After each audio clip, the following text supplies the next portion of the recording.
My sister tore my $6 million check in half, laughed in my face, and told the armed bank guards to arrest me for fraud, while my 8-year-old son cried into my coat. She thought she was humiliating a broke, unemployed military dropout in front of Atlanta's financial elite. But the smirks vanished the second her billionaire boss sprinted across the marble lobby, completely ignoring the police, bowed his head to me, and uttered exactly 2 words that ended her entire career. Before I share how a piece of paper brought my toxic family to its knees, let me know where you are watching from in the comments below. Hit like and subscribe if you have ever had to watch the people who were supposed to love you try to destroy you instead. My name is Maya. I am 34 years old, a retired Army colonel, and currently the chief executive officer of a highly classified defense consulting firm. But to my family sitting around the massive mahogany dining table in their sprawling Buckhead estate, I am just the runaway daughter who failed at life. Sunday dinners at my parents' house in Atlanta were never just meals. They were mandatory performances meticulously curated by my mother Beatrice to showcase our supposed perfection to whichever wealthy neighbors or country club friends she had invited. Everything had to look flawless, from the crystal stemware to the perfectly roasted duck. But the real main course was always judgment. I sat quietly near the end of the table, carefully cutting my 8-year-old son Jamal's meat for him, while the rest of the room buzzed with the kind of superficial suburban chatter that always made my skin crawl. My sister Chloe sat opposite me, swirling a glass of expensive imported red wine. At 32, she was a vice president at Sterling Wealth Management, a title my mother made sure everyone in a 10-mile radius knew about. Chloe was the family's golden child, the one who did everything exactly right. She married the right man, bought the right house in the right neighborhood, and wore the right designer labels. Her husband, Trent, a white real estate developer who constantly boasted about his latest property flips, leaned across the table. His pale eyes locked onto my son. "Are those generic sneakers, buddy?" Trent asked, his voice dripping with that fake, playful concern adults use when they really just want to insult you.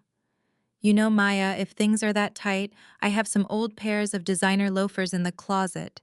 They might be a little big for Jamal, but at least he would not look like he just walked out of a discount bin." My chest tightened. Jamal looked down at his shoes, his small shoulders slumping as he tried to hide his feet under his chair. I placed a hand gently on his back, offering a reassuring squeeze. "His shoes are perfectly fine for a boy who loves to run and play outside." "Trent," I said, keeping my voice perfectly level and devoid of the rage I was feeling. "We focus on utility and comfort, not flashy labels." Chloe let out a sharp, theatrical laugh, drawing the attention of my parents and the family friends seated around the table. "Utility," she mocked, rolling her eyes toward the crystal chandelier. "Maya always loved playing in the mud with the boys. I mean, look at her. When Mom refused to pay for her college, she just ran off to the army to avoid getting a real job. Now she is back in Atlanta, unemployed and begging for scraps. Do not try to dress up your poverty as some kind of noble parenting choice, Maya." The sting of her words was a familiar poison. She did not know, and I certainly was not going to tell her, that I had secured a full ROTC scholarship, ascended the ranks faster than anyone in my battalion, commanded hundreds of troops, and retired with highest honors to launch a defense contracting firm handling global intelligence operations. To my family, the military was a place for people who had no other options, a dumping ground for failures. My father. Calvin cleared his throat deliberately, wiping his mouth with a linen napkin. "Chloe is right, Maya. Look at Trent. He just closed a massive commercial deal downtown. His business is booming. He provides a beautiful, secure life for your sister. You should be taking notes from them instead of making excuses. You have a child to think about now." Trent leaned back in his chair, adjusting his Rolex with a deeply smug expression. "Actually, Calvin, I was just thinking about that. Maya, if you are really struggling that badly, I could probably find a spot for you at my firm. It would just be answering phones and organizing files for minimum wage. But it is better than sitting at home doing nothing. It would be good for you to see how a real profitable business operates." My mother, Beatrice, clapped her hands together lightly, her diamond rings catching the light. "That is so generous of you, Trent. You see, Maya, this is what family does. Trent pays for this beautiful catered dinner And now he is offering you charity. You should be thanking him. The word charity hung in the air, heavy and suffocating. This was exactly how Beatrice operated. I remembered being 18 years old, discovering that the $100,000 life insurance policy my grandfather had left specifically for my college education had been quietly transferred into an account for Chloe's private university tuition. When I confronted my mother back then, she had used that exact same condescending tone, telling me Chloe needed it more to maintain the family standard and that I should just figure it out. So I did. I built an empire while they thought I was starving. I looked at Trent, then at Chloe, and finally at my mother. I took a slow sip of my water, letting the heavy silence stretch just long enough to make Trent shift uncomfortably in his expensive tailored suit. I appreciate the offer, Trent, I said smoothly, refusing to break eye contact. But I am actually quite busy tomorrow morning. I have some pressing financial matters to take care of downtown. In fact, Chloe, I need to stop by Sterling Wealth Management tomorrow around 10. I need to open a new corporate account. Chloe nearly choked on her wine. She slammed her glass down on the table, glaring at me as if I had just insulted her personally. Sterling Wealth Management, she sneered, her voice carrying shrilly across the entire dining room. My branch caters strictly to high net worth individuals. We manage portfolios for executives and millionaires. We do not do free checking accounts for broke veterans who need a place to deposit their monthly unemployment checks. Save yourself the embarrassment and go to a local credit union. Several of her friends at the table chuckled poorly, hiding their smiles behind their napkins. Jamal squeezed my hand under the table, his little fingers trembling slightly from the tension in the room. I did not raise my voice. I did not show a single ounce of the fury boiling in my veins. The military had taught me that the loudest person in the room is usually the weakest, and Chloe was practically screaming her insecurities for everyone to hear. I understand your concern, Chloe. I replied, my voice calm, polite, and measured. But I think I will take my chances. I will see you tomorrow at 10 sharp. Chloe rolled her eyes in absolute disgust, turning her back to me to engage in a loud, exaggerated conversation with Trent about their upcoming luxury vacation to the Maldives. My father shook his head in profound disappointment, and my mother simply sighed, waving her hand for the caterers to clear our plates. As the table dissolved into oblivious chatter about country club memberships and real estate portfolios, I felt a slight distinct vibration in my suit jacket pocket. I excused myself from the table, gently guiding Jamal out to the sprawling patio overlooking the manicured moonlit gardens. The cool Atlanta evening air was a welcome relief from the suffocating toxic atmosphere of the dining room. I pulled my encrypted phone from my pocket, the screen illuminated with a highly secure notification directly from the Department of Defense. I opened the message, my eyes scanning the heavily encrypted text. Defense contract payout authorized. Security clearances verified. Wire transfer of $6 million ready for immediate deposit. I stared at the glowing numbers on the screen. $6 million. It was just the initial payout for the cybersecurity infrastructure my firm had just finished building for a classified government network. And the sweetest part of it all was that Sterling Wealth Management was the exact financial institution assigned to handle the holding accounts for these specific federal defense contracts. I looked back through the glass patio doors. Chloe was laughing loudly, tossing her hair back, completely oblivious to the massive storm that was about to hit her perfectly curated world. She thought she held all the power because she sat behind a glass desk, judging people by the brand of their shoes.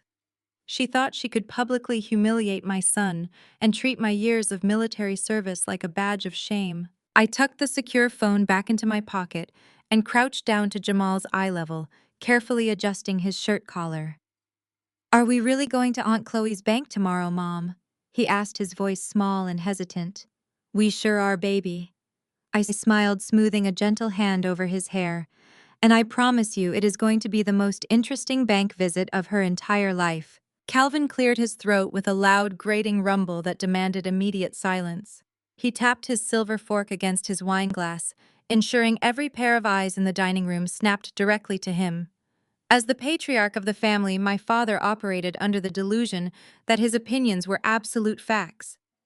He settled his gaze on me, his face set in a mask of profound disappointment, before turning his attention to the head of the table where my brother-in-law sat. Let us not ruin a beautiful Sunday evening with unrealistic fantasies, Calvin announced, his deep voice echoing off the high ceilings. We are here to celebrate actual accomplishments.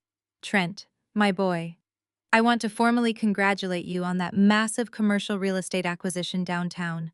That is what true ambition looks like. Trent puffed out his chest, adjusting the cuffs of his tailored blazer.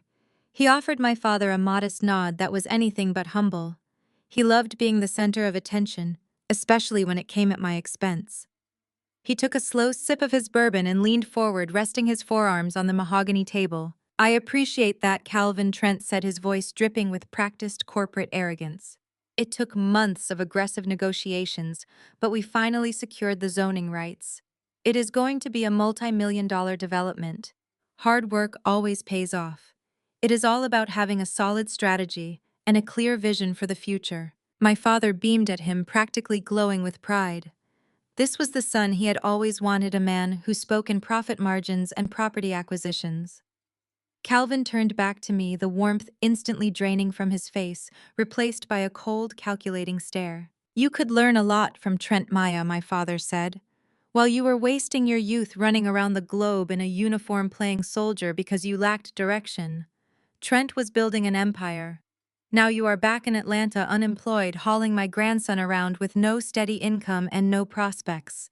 It is embarrassing. It is time to drop this stubborn pride and join the real world. The entire table grew uncomfortably quiet. The clinking of silverware stopped completely. Even the hired catering staff seemed to freeze in the corners of the room. I felt Jamal shift nervously beside me. My 8-year-old son did not fully understand the complexities of corporate wealth or family politics, but he was incredibly perceptive. He could feel the hostility rolling off my parents and directing itself right at us. He slipped his small hand into mine under the table. I wrapped my fingers around his, giving him a gentle grounding squeeze. I kept my posture perfectly straight, my shoulders squared, refusing to give them the satisfaction of seeing me flinch. Trent let out a soft, patronizing sigh. He looked at me with a fabricated expression of deep pity, the kind of look a wealthy man gives a beggar on the street before handing over spare change. You know, Maya, Trent began, putting on a sickeningly sweet voice. Chloe and I were actually talking about your situation on the drive over here. We hate seeing you struggle like this. It is not good for you, and it certainly is not a good environment for Jamal to grow up in. He needs to see his mother holding down a stable job. I did not break eye contact. I waited for the inevitable insult disguised as a favor. My firm is expanding. Trent continued, spreading his hands expansively. We just lost our front desk receptionist last week. She could not handle the filing system. I could pull some strings and bring you on board. You would be answering the phones, sorting the daily mail, organizing my client folders, and maybe handling the coffee runs for the executive team. It pays $15 an hour. It is minimum wage, sure, but it is honest work. And frankly, with a blank resume and zero corporate experience, you are not going to find anything better out there. Consider it a favor from family. A hot flash of pure adrenaline spiked in my chest, but my military training kicked in, burying the reaction beneath a layer of absolute ice. I commanded global cybersecurity initiatives. I held security clearances that Trent could not even comprehend. My defense consulting firm was currently restructuring digital infrastructure for the federal government. And this man who made his living flipping overpriced commercial lots was offering me a job fetching his coffee. Before I could even formulate a polite decline, my mother, Beatrice, seized the opportunity to strike. She leaned across the table, her heavy gold bracelets clanking against the fine china. You should be thanking him, Maya, Beatrice said, her voice sharp and commanding. Do you have any idea how much this dinner cost? Trent generously paid for the catering tonight because he actually contributes to this family. He is offering you a lifeline. You need to swallow your pride and take it. I looked at my mother, marveling at how easily she could weaponize charity. Just like you took my college fund. Mom, I asked, my voice dangerously calm and perfectly level. The air in the room grew heavy. Chloe stiffened in her seat, her eyes narrowing. Beatrice did not miss a beat. She did not look ashamed. She looked vindicated. I made a strategic family decision, Beatrice snapped, pointing a manicured finger at me. When your grandfather passed away, That $100,000 life insurance policy was meant to secure our family's future. You were an 18-year-old girl with no real plan, talking nonsense about engineering and public service. Chloe was already accepted into a prestigious finance program. She had a vision. She had ambition. I transferred those funds to your sister because it was a smart investment. And look how well that paid off. Chloe is a bank executive and you are sitting here with nothing. I did what a mother has to do to protect the family legacy. Now Trent is offering to help you clean up your mess. Say thank you and accept the job. She genuinely believed her own lies. She had rewritten history to absolve herself of the theft that had forced me to enlist in the army, just to get an education. She had stolen my future to fund Chloe's vanity, and she expected me to be grateful for the scraps they threw my way decades later. Jamal squeezed my hand tighter under the table. I glanced down at him. His eyes were wide, darting between my face and his grandmother's angry expression. I was not going to let him watch me lose my temper. I was not going to let him see his mother act like the loud, angry failure they desperately wanted me to be. I took a deep, steadying breath, drawing on years of tactical composure. I appreciate the offer, Trent, I said smoothly, keeping my voice entirely devoid of emotion. It is incredibly generous of you to think of me for your receptionist position. But I am afraid I have to decline. My schedule is fully booked, and I am pursuing other avenues that align much better with my specific skill set. Trent let out a loud, mocking laugh, tossing his napkin onto his empty plate. Suit yourself, Maya, Trent sneered, shaking his head in mock disbelief. But do not come crying to me when you cannot make rent next month. Pride does not pay the bills. My father groaned loudly, rubbing his temples as if my mere presence was causing him physical pain. You cannot help someone who refuses to be helped, Calvin muttered to the room. Let her figure it out the hard way. She always does. Chloe simply smirked, swirling her wine glass and whispering something into Trent's ear that made him chuckle again. They were entirely satisfied with themselves. They had successfully established the hierarchy. They were the wealthy elite, and I was the charity case they could publicly pity. I gave Jamal a warm smile, brushing a crumb off his shirt. Excuse me for a moment, I said politely to the table, pushing my chair back and standing up. I just need to step outside and get a little fresh air. I did not wait for their permission or their comments. I turned and walked gracefully across the dining room, my heels completely silent on the hardwood floor. I pushed open the heavy glass doors leading out to the sprawling back patio. As the door clicked shut behind me, the suffocating noise of my family's laughter and judgment was instantly muted. The cool Atlanta night air washed over me, crisp and grounding. The patio was quiet, illuminated only by the soft glow of landscape lights hidden in the manicured bushes. I walked to the edge of the stone terrace, looking out over the dark expanse of my parents' backyard. I reached into the interior pocket of my tailored blazer and pulled out my secondary phone, a highly secured encrypted device issued specifically for my government contracts. The screen was dark, but a small pulsing green light indicated a priority notification. I lifted the device. The biometric scanner instantly recognized my face, unlocking the secure dashboard. A message from the Department of Defense Logistics and Finance Division populated on the screen. I opened the secure channel, reading the crisp, sterile text of the Federal Automated System. Identity verified. Contract execution confirmed. Cybersecurity infrastructure Phase 1 approved. Wire transfer authorized. $6 million ready for immediate deposit at Sterling Wealth Management. Account activation pending physical verification. I read the words twice, letting the reality of the numbers sink into my bones. $6 million. It was just the initial phase payment for the classified network grid my firm had successfully deployed. The remaining phases would yield tens of millions more over the next 5 years. And the federal treasury mandate required the funds to be channeled through their verified commercial partner, Sterling Wealth Management. Chloe's bank, Chloe's territory. I looked down at the glowing screen, tracing the string of zeros with my thumb. My family had just spent the last hour humiliating me over a $15 an hour receptionist job. My mother had justified stealing my college fund because she thought I was a bad investment. My sister had mocked me for being a broke veteran. I slipped the encrypted device back into my jacket pocket, a slow, genuine smile spreading across my face. The cold night air suddenly felt incredibly refreshing. They wanted to see me beg. They wanted to see me break. They wanted to prove that their wealth made them superior. I turned back to look through the glass doors. My family was still sitting around the dining table drinking expensive wine and laughing completely unaware that the world as they knew it was about to end. I could not wait for tomorrow morning. Monday morning arrived with the kind of crisp clarity that always preceded a major operation. I held Jamal's hand as we walked through the towering brass doors of Sterling Wealth Management. The lobby was a cathedral built for old money and new arrogance. Expansive imported marble floors reflected the massive glittering crystal chandeliers suspended high above.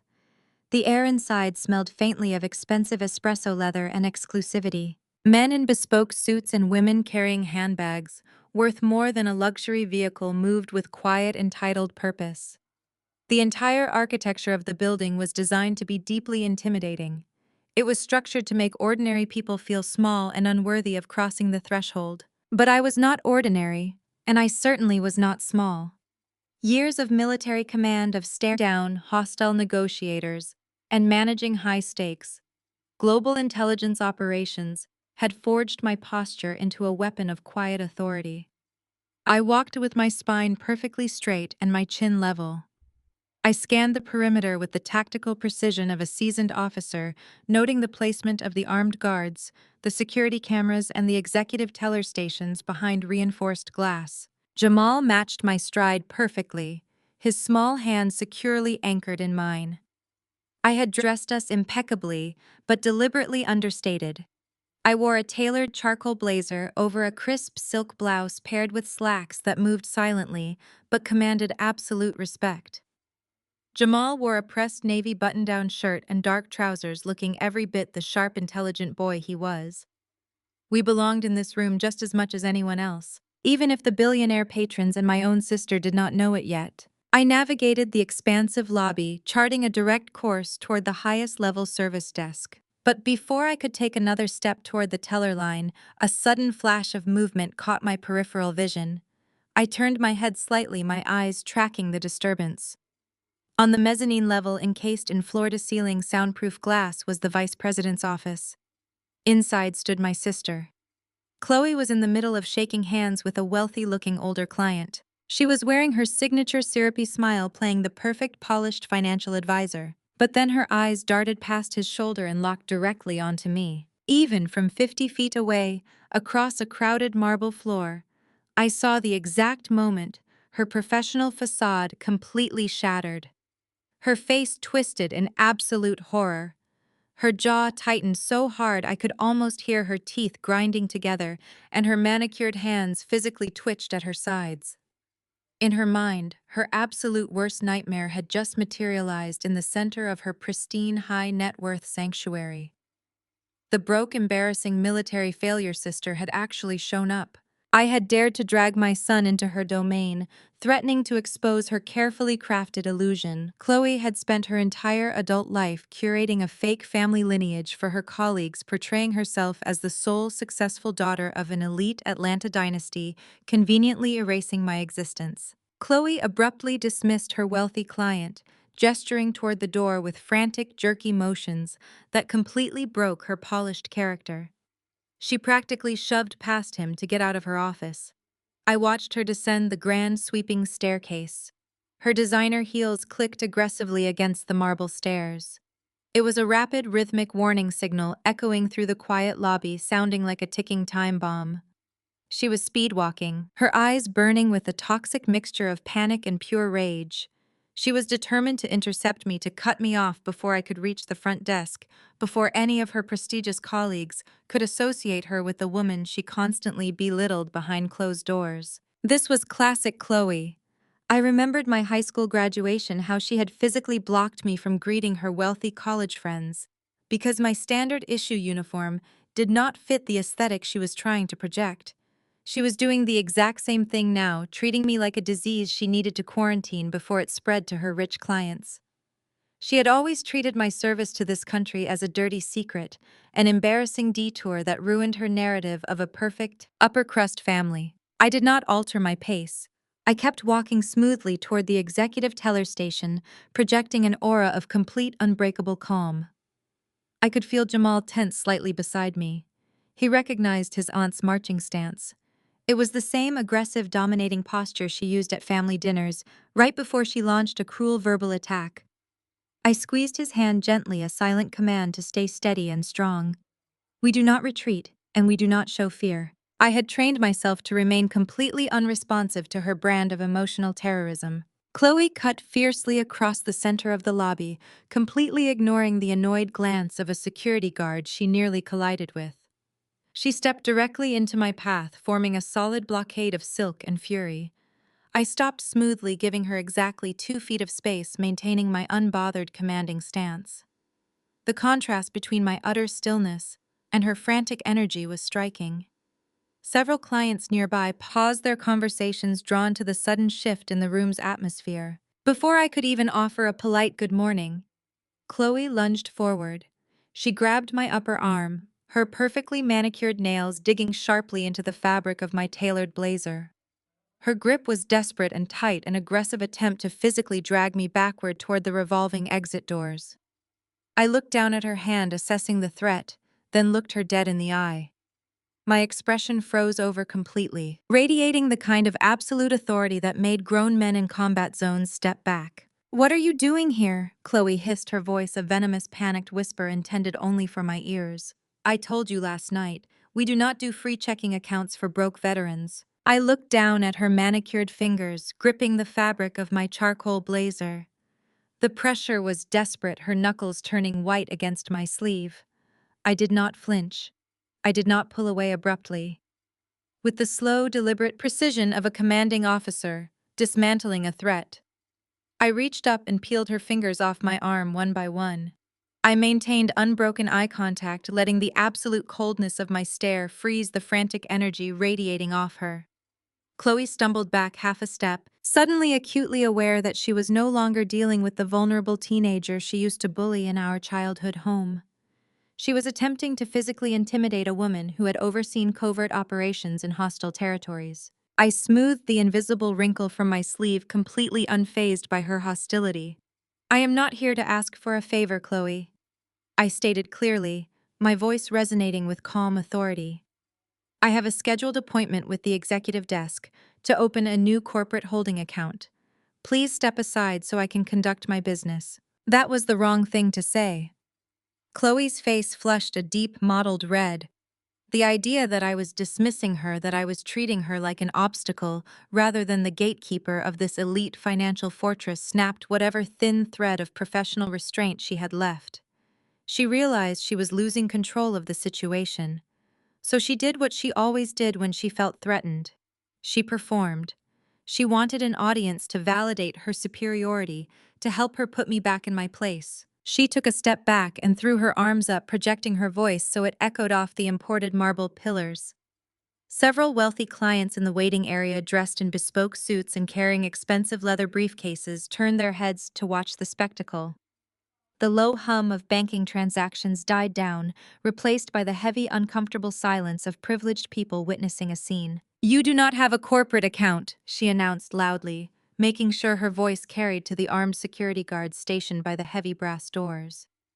"You are a broke military failure. You are standing in the middle of a private wealth management firm, Maya.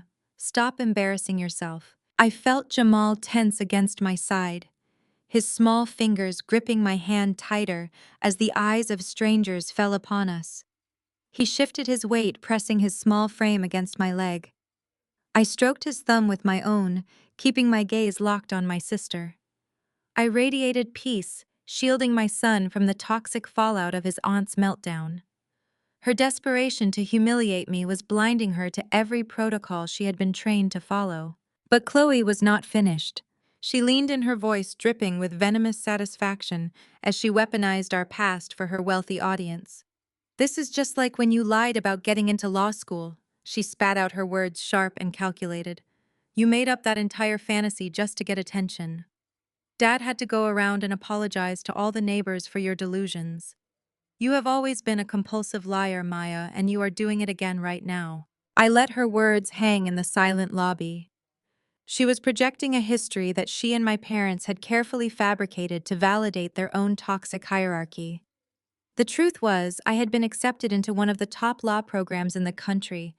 It was my ticket out of Atlanta, my chance to build a life on my own terms. But when the acceptance letter arrived, my father hid it. I told the entire neighborhood I had fabricated the story because acknowledging my success would mean he had to explain why he was taking the money intended for my tuition and handing it over to Chloe to fund her lavish lifestyle and sorority dues. They spun a narrative that I was delusional, a troubled girl who had to run away to the army because I had no other options. Chloe believed the lie because it served her ego. She needed me to be the failure so she could remain the golden child. I did not defend myself. I did not shout back or try to explain the truth to the audience of strangers watching us. Defending myself would mean acknowledging her authority, and she had none over me. I simply offered her a smile. It was not a warm smile. It was the smile of a tactician watching an opponent walk willingly into a trap. Without saying another word, I stepped smoothly around her, completely dismissing her presence. I guided Jamal forward, walking with measured, confident strides toward the executive teller station. My heels clicked against the marble with a steady, rhythmic cadence. I could hear Chloe sputtering behind me, her breath catching in her throat as I completely ignored her public execution attempt. The young teller, behind the reinforced glass. A sharp-looking man whose nameplate read Marcus was watching the exchange with wide eyes. He swallowed hard as I approached, clearly caught between the commanding presence I projected and the frantic shouting of his vice president just a few yards behind me. The security guards near the entrance shifted their weight, exchanging uncertain glances, but my body language did not register as a threat, so they stayed planted. I stopped at the polished mahogany counter. "Good morning, Marcus," I said, my tone pleasant and entirely professional, as if my sister was not currently having a meltdown in the center of the lobby.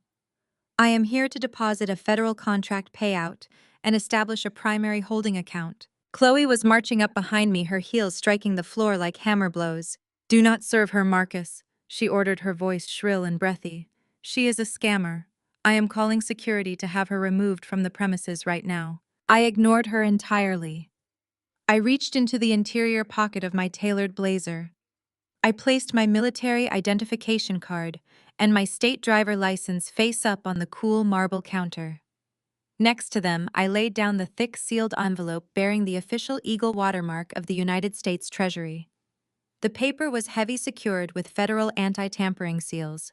Marcus looked nervously at Chloe, then down at my credentials. His training overrode his fear of his superior. He picked up the sealed envelope, his hands trembling slightly as he broke the seal. He slid the secure paper out from the casing, his eyes dropping to the printed text. I watched his eyes scan the document. I watched his pupils dilate. The color completely drained from his face as his gaze locked onto the number printed bold and clear across the center of the federal draft. He blinked rapidly, his mouth falling slightly open as he tried to process the string of zeros trailing behind the six. $6 million.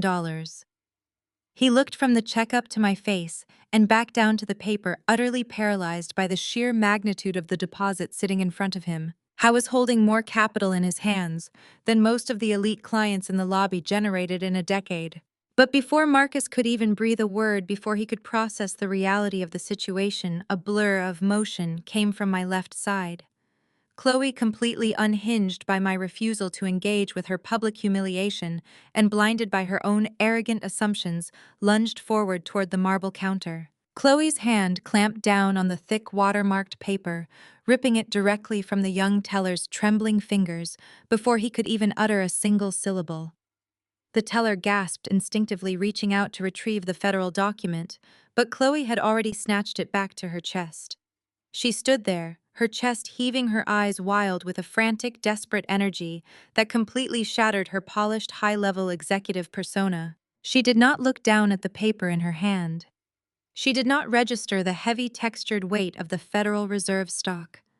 She was completely blind to the intricate security threads and the seal of the United States Treasury. Her arrogance was a thick, impenetrable wall that blocked out any reality that did not fit her carefully constructed narrative. In her mind, I was still the disgraced runaway, the sibling who had been stripped of a college fund, the family embarrassment who had crawled back to Atlanta with no money and no prospects. The very idea that I could possess anything of value, let alone a legitimate corporate deposit, was so offensive to her ego that she rejected it without a single downward glance. She spun around to face me, holding the check up in the air like a piece of damning evidence in a courtroom. She wanted everyone in the expansive marble lobby to see her triumph.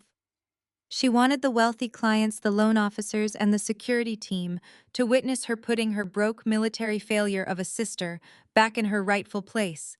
Fake checks are a felony. Maya Chloe screamed, her voice cracking with a hysterical, triumphant edge that echoed off the crystal chandeliers above us. The entire lobby froze. Conversations between millionaires and their portfolio managers died instantly. The low hum of background music seemed to vanish, replaced by the heavy, suffocating silence of an audience captivated by a public execution. "You really thought you could walk into my bank and pull a scam like this?" Chloe continued, pacing a tight circle in front of the teller station, gesturing wildly with her free hand. "You thought you could print out some fraudulent piece of paper from the internet and demand a corporate account. This is a private wealth management firm, not a charity for washed-up veterans trying to commit bank fraud." I did not move a single muscle. I stood anchored to the floor, my posture radiating the absolute terrifying calm of a commanding officer watching an enemy combatant step directly onto a landmine. I kept my breathing slow and measured. I let her dig the grave deeper. Every word she shouted, every accusation she hurled across the room was just another nail in the coffin of her career. "This is exactly what Mom and Dad were talking about last night," Chloe yelled, her face flushing a deep, angry red. "You have always been a compulsive liar. You lied about getting into law school. You lied about your promotions in the army. And now you are trying to lie your way into a vault you have no business even looking at. You are a complete fraud. I am not going to let you embarrass our family anymore, and I am certainly not going to let you compromise the integrity of my branch." With a sharp, violent, and entirely unhinged motion, Chloe grabbed both sides of the sealed United States Treasury check. She did not hesitate. Without a second thought, without a single look at the $6 million figure printed across the center, she ripped the heavy, secure paper perfectly in half. The sound of the thick federal stock tearing was surprisingly loud in the dead, silent lobby. It was a crisp, definitive noise that resonated through the open space. She crumpled the two halves in her fists, her acrylic nails digging into the paper, and threw the destroyed pieces directly at my feet. They fluttered down against the polished marble floor, landing just inches from my shoes. Jamal let out a sharp, terrified cry. The sudden violence of her action, the aggressive shouting, and the hostile environment finally broke his brave composure. He pressed his face hard into my side, his small hands gripping the fabric of my blazer like a lifeline. He was trembling. That was the moment the temperature in the room dropped to absolute zero. I did not look at the torn pieces of paper on the floor. I looked directly into Chloe's eyes. The brief flash of smug satisfaction on her face began to waver, slowly replaced by a creeping primal sense of unease. She had expected me to scream, to cry, to beg, or to run away in shame. She expected the same reaction she got from me when we were teenagers, and she destroyed my belongings just to prove she could. Instead, she was met with a stare so devoid of human sympathy, so intensely calculating and lethal, that she involuntarily took a half-step backward, bumping into the teller counter. I dropped to one knee in a fluid-controlled motion, bringing myself down to Jamal's eye level. I ignored Chloe entirely. I ignored the gasps from the wealthy patrons watching us. I placed my hands gently on my son's shoulders, shielding him from the venomous energy radiating off his aunt. "Look at me, baby," I said, my voice soft, steady, and completely unbothered. "Do not look at her. Look at me. We are entirely safe. We do not cry over loud noises, and we do not panic when other people lose control of their emotions. You are doing a brilliant job." Jamal sniffled, nodding slowly as he looked into my eyes, drawing strength from my absolute certainty.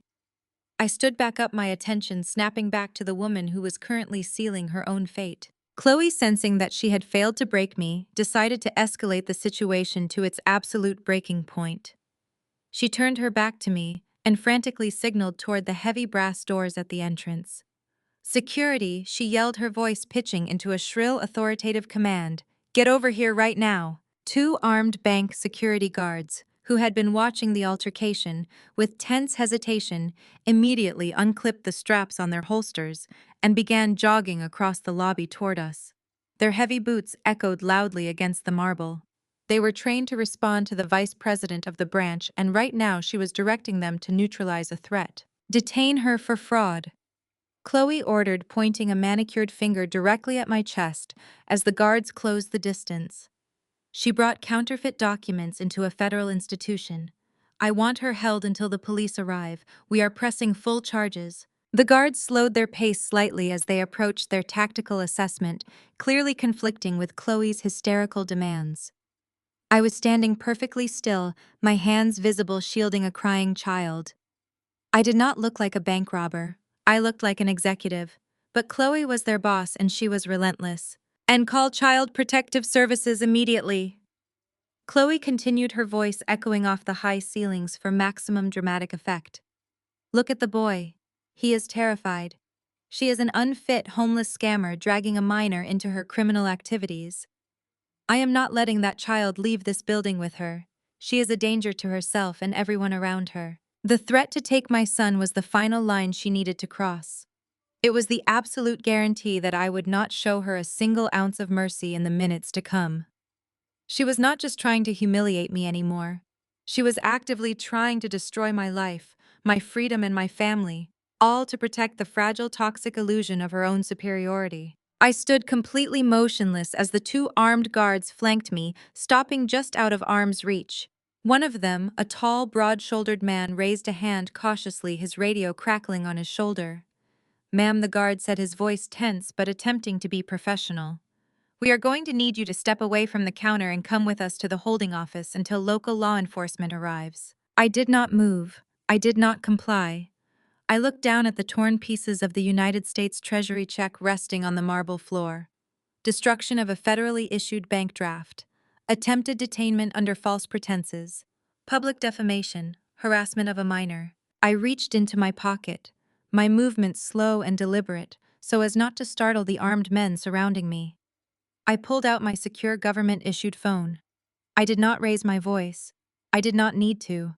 I had the entire situation mapped out 10 steps ahead. "You really should have looked at the watermark, Chloe," I stated, my voice cutting through the tension in the room like a scalpel. Chloe crossed her arms over her chest, lifting her chin in defiance, completely oblivious to the sirens that were already beginning to wail in the distance outside the thick glass doors of the lobby. The wail of the police sirens bled through the thick, bulletproof glass of the Sterling Wealth Management lobby. The sound was sharp and escalating, slicing right through the hushed murmurs of the wealthy patrons who had stopped everything to watch this spectacle unfold. The two armed security guards, men who were used to escorting disgruntled day traders or confused tourists, now stood less than 3 feet from me. Their hands rested uneasily near their tactical belts. I did not flinch. I did not raise my hands in a panic. I merely adjusted my stance, shifting my center of gravity into a deeply rooted defensive position. I locked eyes with the taller guard. My voice was a low, steady rumble stripped of any fear or hesitation. I told him that if he touched me or my son, he would be violating federal law, as I was currently conducting authorized government business. I instructed him to look at the seal on the torn pieces of paper at his feet before he made a career-ending mistake. He hesitated, his eyes darting down to the polished marble floor. I saw the intricate watermark of the United States Treasury shimmering under the lobby lights. He swallowed hard and took a distinct half-step backward, his hand slowly moving away from his belt. Chloe was entirely oblivious to the guard's hesitation. She was drunk on her own perceived power. She strutted back and forth behind the teller counter, smoothing her designer pencil skirt, making sure the elite clientele were paying close attention.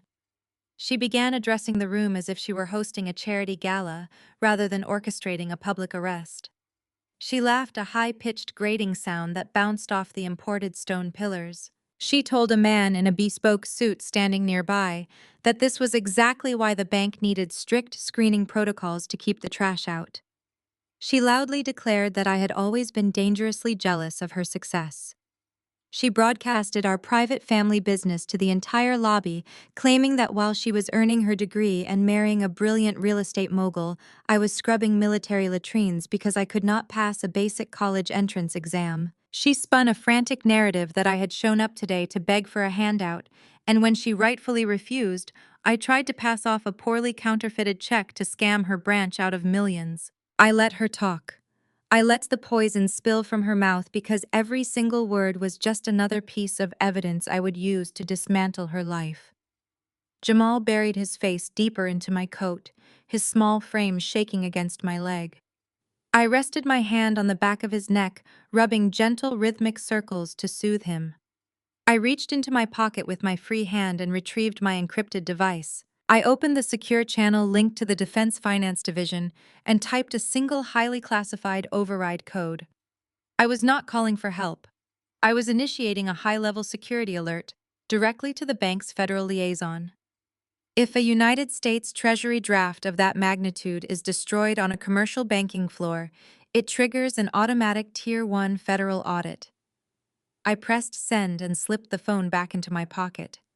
My face remained a mask of absolute terrifying stillness. Outside, too, Atlanta Police Department cruisers jerked to a halt right on the curb, their red and blue lights painting the pristine marble walls of the lobby in erratic, frantic flashes.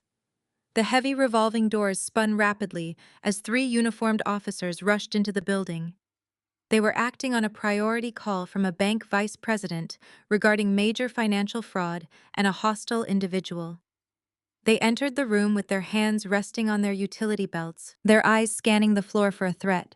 Chloe practically leaped forward to greet them. She threw her arms out, pointing her manicured finger directly at my face.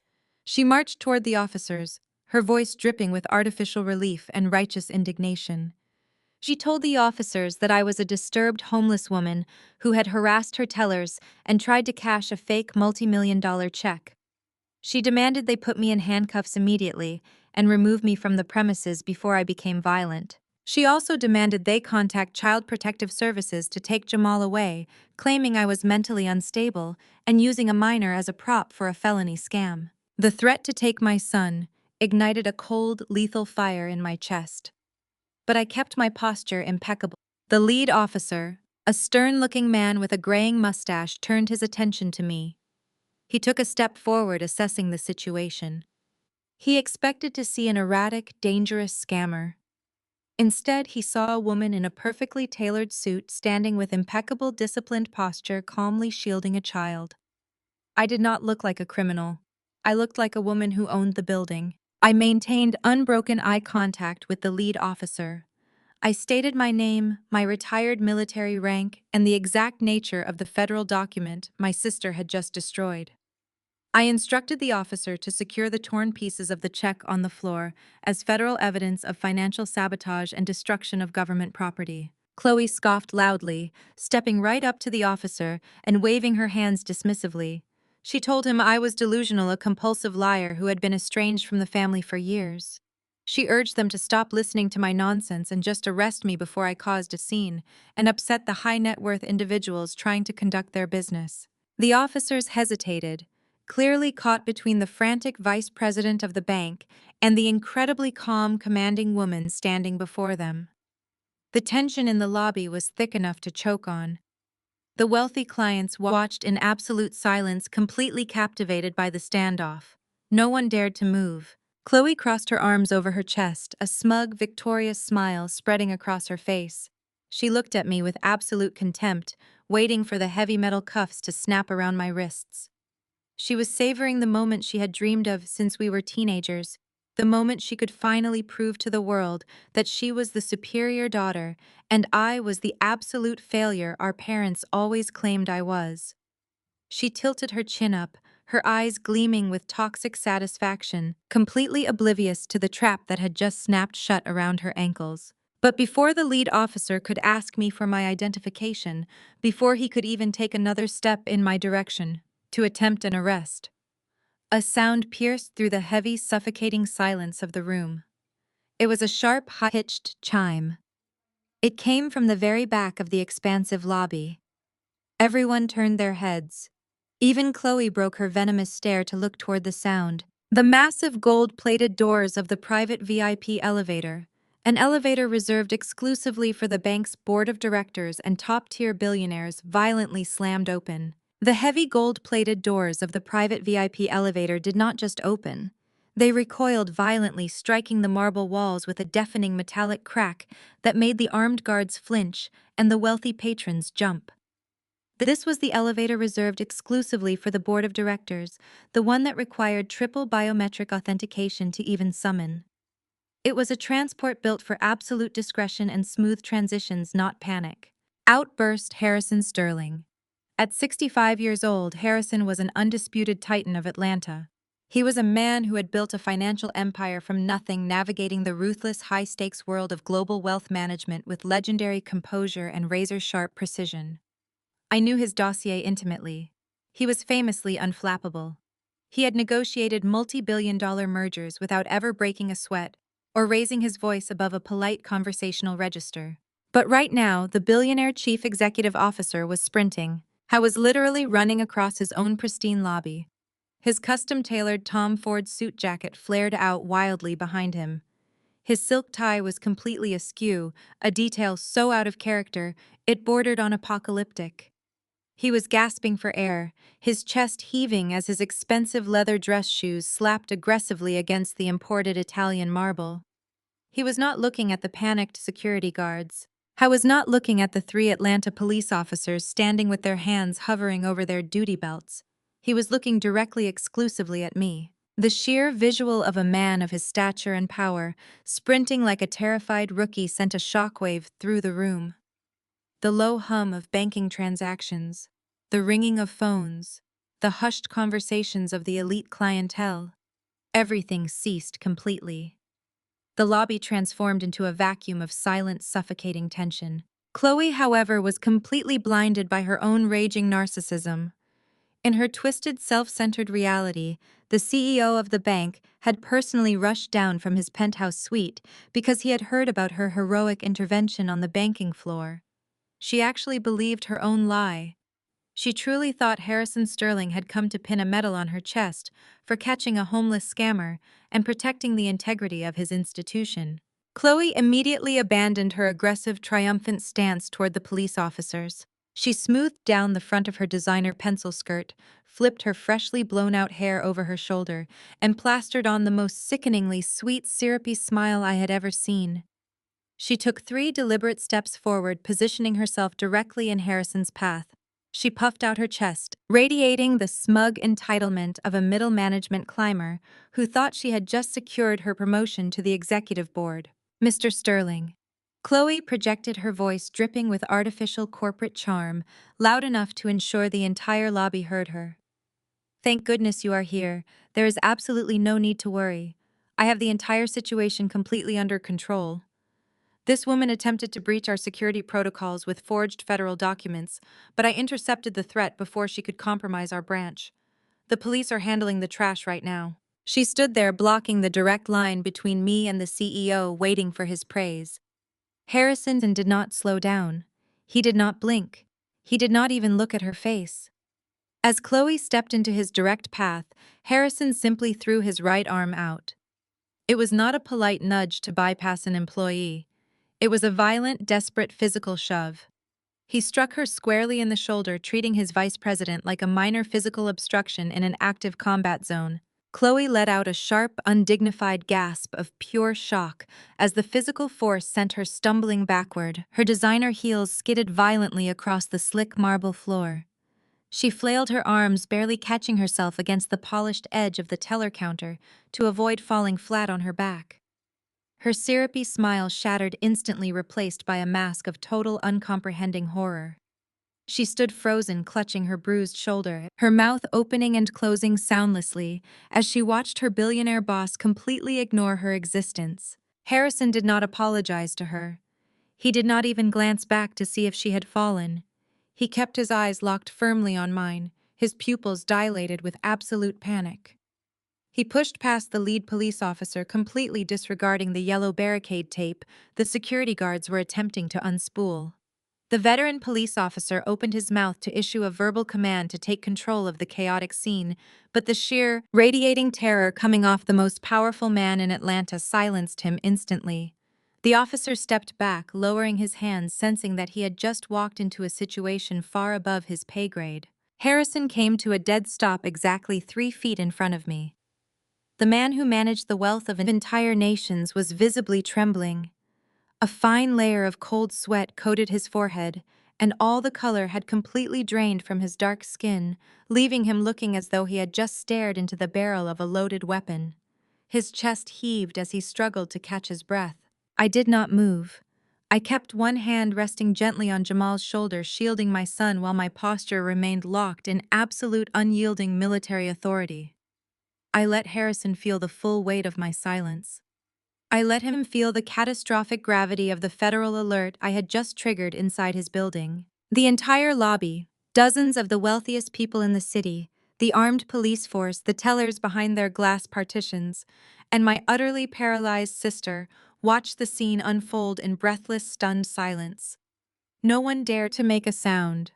Harrison Sterling, the billionaire king of Atlanta finance, planted his feet together.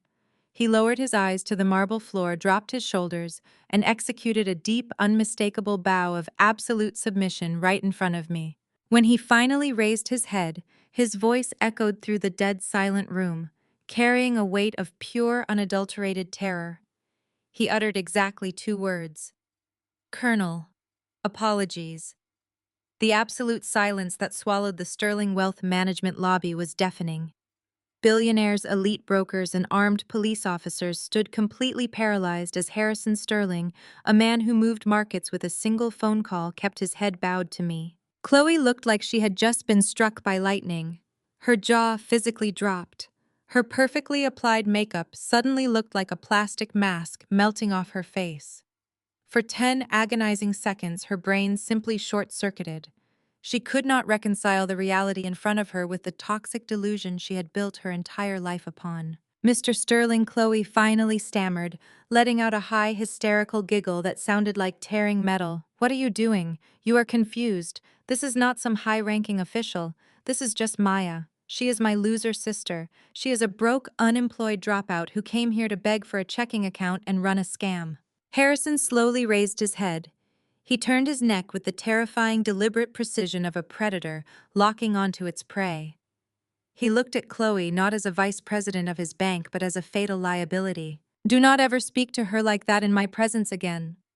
Harrison said, his voice a low, lethal rumble that echoed off the marble walls. "Do you have any idea who this woman is? Do you possess even a fraction of the intellect required to understand who you just assaulted in the middle of my lobby?" Chloe took a step back, her hands trembling as she clutched her designer skirt. "Sir, I promise you I know my own sister. She was discharged. She does not have a dime to her name. Trent even offered her a job answering phones yesterday just so she could feed her kid." Harrison erupted. The calm, collected billionaire vanished, replaced by a man furious enough to burn his own building down just to purge the incompetence inside it. "This woman is Colonel Maya Washington." Harrison bellowed, his voice carrying to the very back of the expansive room, hitting the ears of every single spectator. She did not drop out of anything. She retired with the highest military honors this country can bestow. She is the founder and chief executive officer of Apex Vanguard, the most elite cybersecurity and defense consulting firm on the Eastern Seaboard. Chloe shook her head violently, taking another stumbling step backward. "No, that is a lie. Mom said she was broke." "Your mother is a fool and you are a catastrophic liability," Harrison snapped, stepping aggressively toward her. "Colonel Washington holds top-secret federal clearances that you could not dream of accessing. Her firm just spent the last 6 months rebuilding this bank's entire digital infrastructure to secure our government defense contracts. The safety of every single billion-dollar portfolio in this building relies entirely on her architecture. I personally authorized her arrival this morning to deposit her federal payout." The air rushed out of Chloe's lungs. Her eyes darted wildly around the room, looking at the police officers, at the wealthy clients, who were now whispering and pointing at her, and finally at me. I stood perfectly still, my hand resting protectively on Jamal's shoulder. I gave her nothing. No smirk, no gloating, just the cold, hard wall of reality crashing down on her head.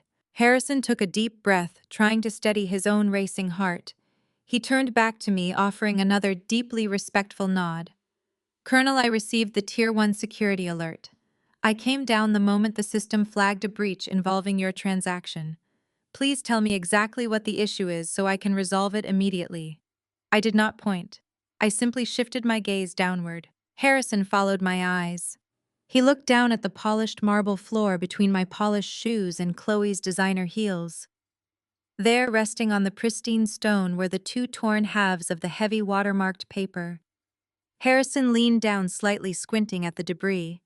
He saw the intricate security threads. He saw the seal of the United States Treasury. He saw his own bank's routing numbers printed across the bottom. The color completely drained from Harrison's face for the second time. He slowly stood back up, his chest heaving. He looked at the executive teller, Julian, who was still standing behind the glass, visibly shaking. Julian, Harrison said, his voice deadly quiet. Tell me what happened to that federal draft. Julian swallowed hard, his eyes darting fearfully toward Chloe, before looking directly at his CEO. Sir, the colonel presented the check for deposit. It was a treasury draft for $6 million. Before I could process the authentication, Vice President Chloe grabbed it out of my hands. She called it a fake. Then she ripped it in half and threw it on the floor. A collective gasp rippled through the lobby. A $6 million check, destroyed by a bank executive throwing a temper tantrum. Harrison turned to look at Chloe. The sheer magnitude of her stupidity had transcended mere firing offense. She had just crossed into federal jurisdiction. Chloe raised her hands defensively, tears of absolute panic welling in her eyes. Mr. Sterling, I swear to you I thought she printed it at home. She is a liar. My parents told me she was a scammer. I was protecting the bank. I was trying to protect our clients from a fraud. You arrogant, incompetent parasite. Harrison hissed, stepping so close to her that Chloe cowered against the teller station. You did not protect my bank. You just committed a federal crime on my lobby floor. Harrison did not hesitate for another second. He pivoted on his heel and looked directly at the three Atlanta police officers who had been standing by watching the entire power dynamic flip upside down. The lead officer immediately straightened his posture, recognizing that the CEO of the institution was about to give a lawful directive. Officers, Harrison commanded, pointing a rigid, shaking finger directly at Chloe. Arrest her, right now. The lead officer stepped forward, his hand moving to his handcuffs. On what charges, sir? Harrison did not miss a beat. Destruction of a federally issued United States Treasury check, willful sabotage of a government financial transaction, harassment of a federal contractor, and whatever internal bank fraud charges my legal team can draft up by noon. Get her out of my sight. Chloe let out a blood-curdling shriek. The sound was raw, desperate, and entirely devoid of the polished country club elegance she had flaunted her entire life.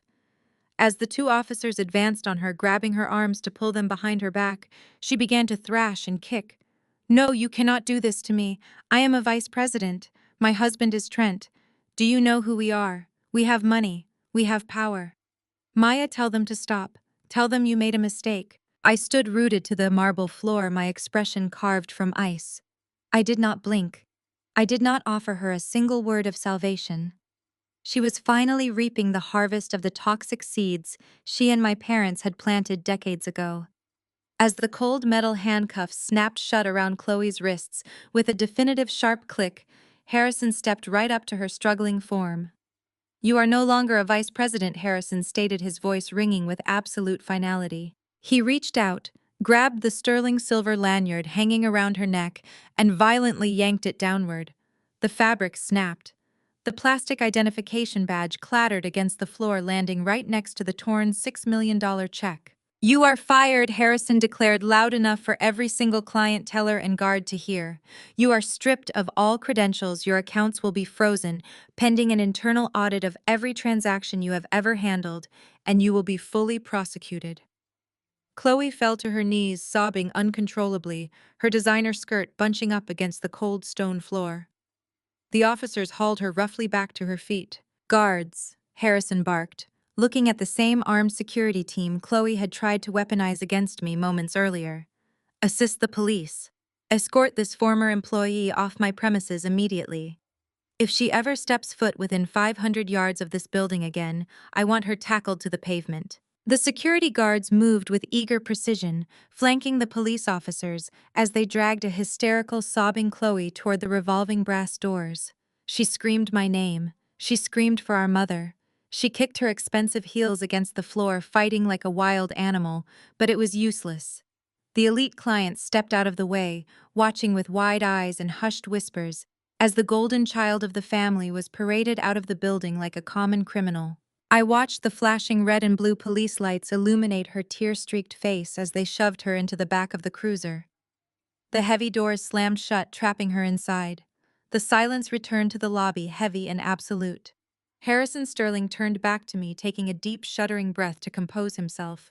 He smoothed his suit jacket, offering me a look of profound, humiliating remorse. "Colonel Washington," Harrison said, gesturing toward the private VIP elevator, "if you and your son would please accompany me to the penthouse suite, I will personally oversee the immediate wire transfer of your funds.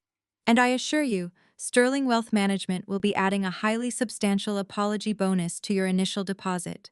Please allow me to make this right." I looked down at Jamal. My brave, brilliant son was no longer trembling. He looked up at me, his eyes wide with awe, completely mesmerized by the absolute power I had just wielded without ever raising my voice. I gave him a warm, reassuring smile. "Lead the way, Mr. Sterling," I said smoothly. "We have a corporate account to open." The gold-plated doors of the private VIP elevator stood, sealing us in a quiet cocoon of polished mahogany and brushed brass. The frantic shouting of the lobby, the panicked scrambling of the security guards, and my sister's shrill, desperate screams were instantly silenced. As the elevator shot upward, accelerating toward the penthouse, my focus remained entirely on my son. Jamal looked up at me, his small hand still wrapped securely in mine. The fear that had gripped him downstairs was completely gone, replaced by a quiet, wide-eyed awe. I gave his shoulders a gentle, reassuring squeeze, grounding him in the present moment. Harrison Sterling stood in the opposite corner of the elevator, meticulously smoothing his ruined silk tie. The billionaire was still breathing, as if he had just run a marathon across burning coals. He had just watched his own vice president commit a federal crime against a top-tier defense contractor on his lobby floor. The heavy beads of sweat gathering on his brow were highly justified. The doors chimed open, revealing the sprawling expanse of the executive penthouse suite. It was a massive open-concept room, encased in floor-to-ceiling windows that offered a breathtaking, unobstructed view of the Atlanta skyline. The space was outfitted with pristine white leather sofas and towering original contemporary artwork. Harrison bypassed his stunned receptionist entirely, leading us straight into his massive corner office. He gestured frantically for us to sit at a sleek glass conference table, immediately barking breathless orders through his intercom for sparkling water, fresh pastries, and a double espresso. "Please," Harrison said, his voice still vibrating with residual adrenaline as he leaned against his desk. "Make yourselves completely comfortable, Colonel." He did not bother to sit down. He moved directly to his primary secure terminal, his fingers flying aggressively across the keyboard. He was bypassing every standard banking protocol, utilizing his absolute executive override to personally handle the United States Treasury draft. Colonel Washington, Harrison said without taking his eyes off the glowing monitors. "The $6 million transfer is executing right now. It is routing directly into the new corporate holding accounts we established for Apex Vanguard. The funds will be fully cleared, authenticated, and available for immediate deployment in less than 60 seconds. I nodded gracefully, accepting the dark espresso a trembling assistant placed on the glass table in front of me. Jamal happily grabbed a warm chocolate croissant, swinging his legs in the oversized leather executive chair, perfectly content and safe. Furthermore, Harrison continued, finally turning around to face me directly. "The behavior of my former employee was not just a catastrophic breach of professional conduct. It was an absolute disgrace to this financial institution. I am fully aware of the highly sensitive nature of your government contracts. As a gesture of my profound apology, and to ensure our continued mutually beneficial partnership regarding this bank's cybersecurity infrastructure, I am personally authorizing an immediate deposit of $1 million into your new account from my discretionary executive fund. Consider it an apology bonus for the severe inconvenience you experienced today. $1 million just to keep me from ripping up his federal contracts and moving my defense firm to a rival bank. I took a slow, deliberate sip of the rich, dark espresso, letting the warmth settle in my chest. I accept your apology, Mr. Sterling. I said, my voice smooth and perfectly level. And I assure you my firm's infrastructure will continue to protect your digital assets with the highest level of military-grade encryption. We do not let personal, family matters interfere with federal defense protocols. Harrison let out a long, shuddering breath, the sheer relief visibly washing over his posture.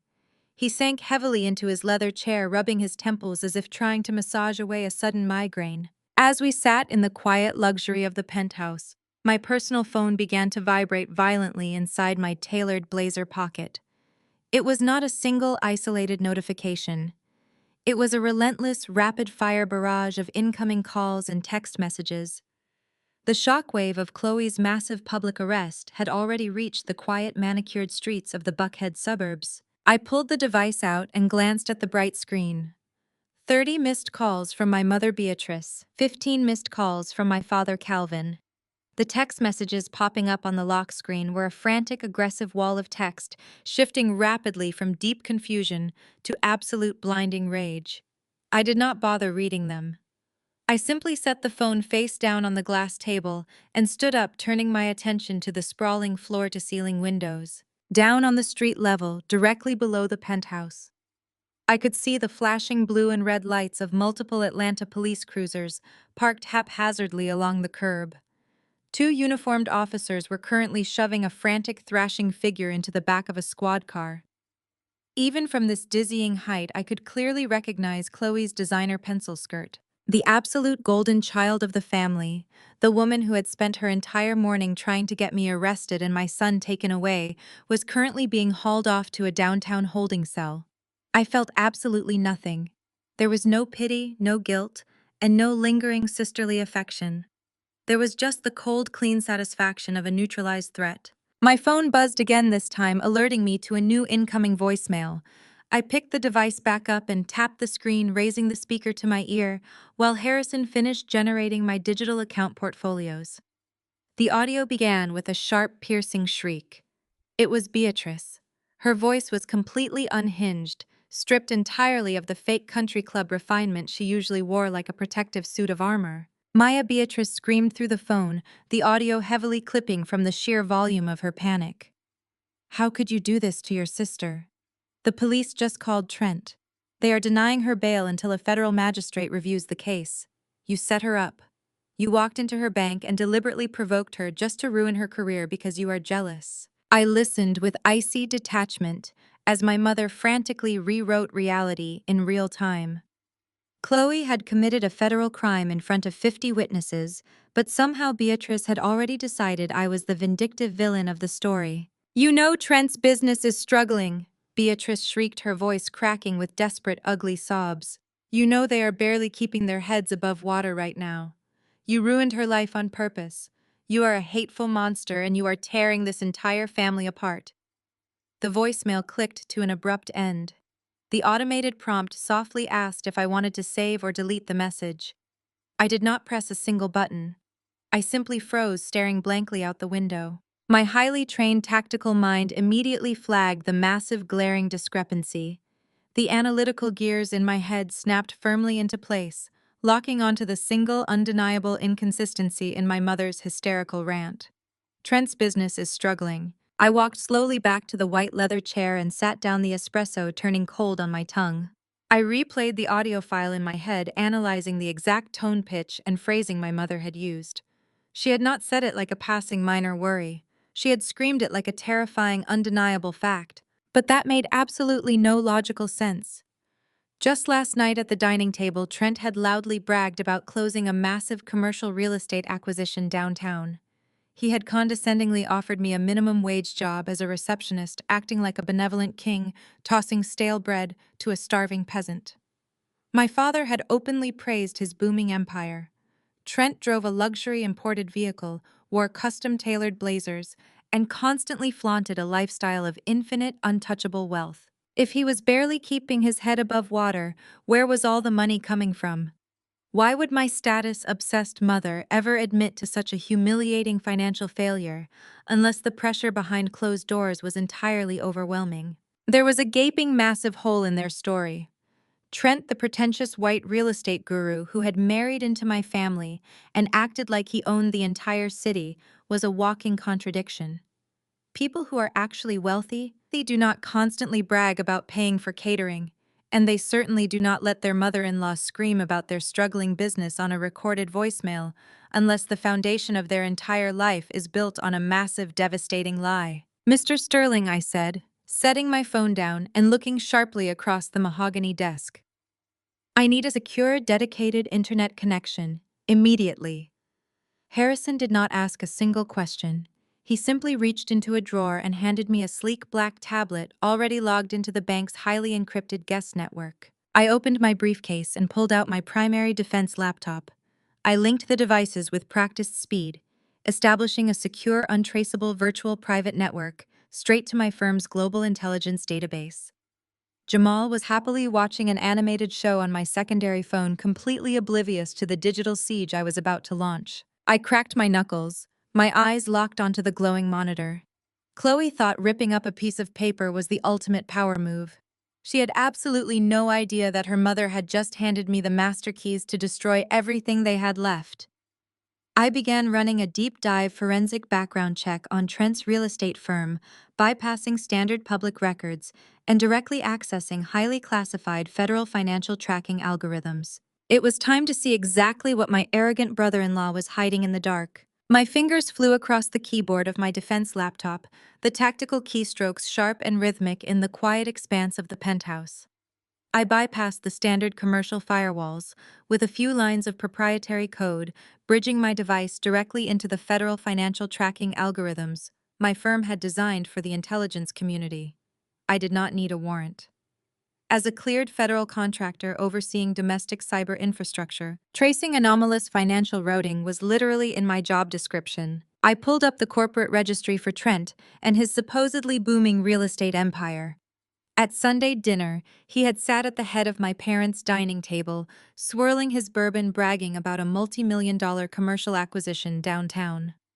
He had looked me dead in the eye and offered me a minimum wage job fetching his coffee, acting like he was a titan of industry throwing crumbs to a peasant. I ran his primary limited liability company through the federal database.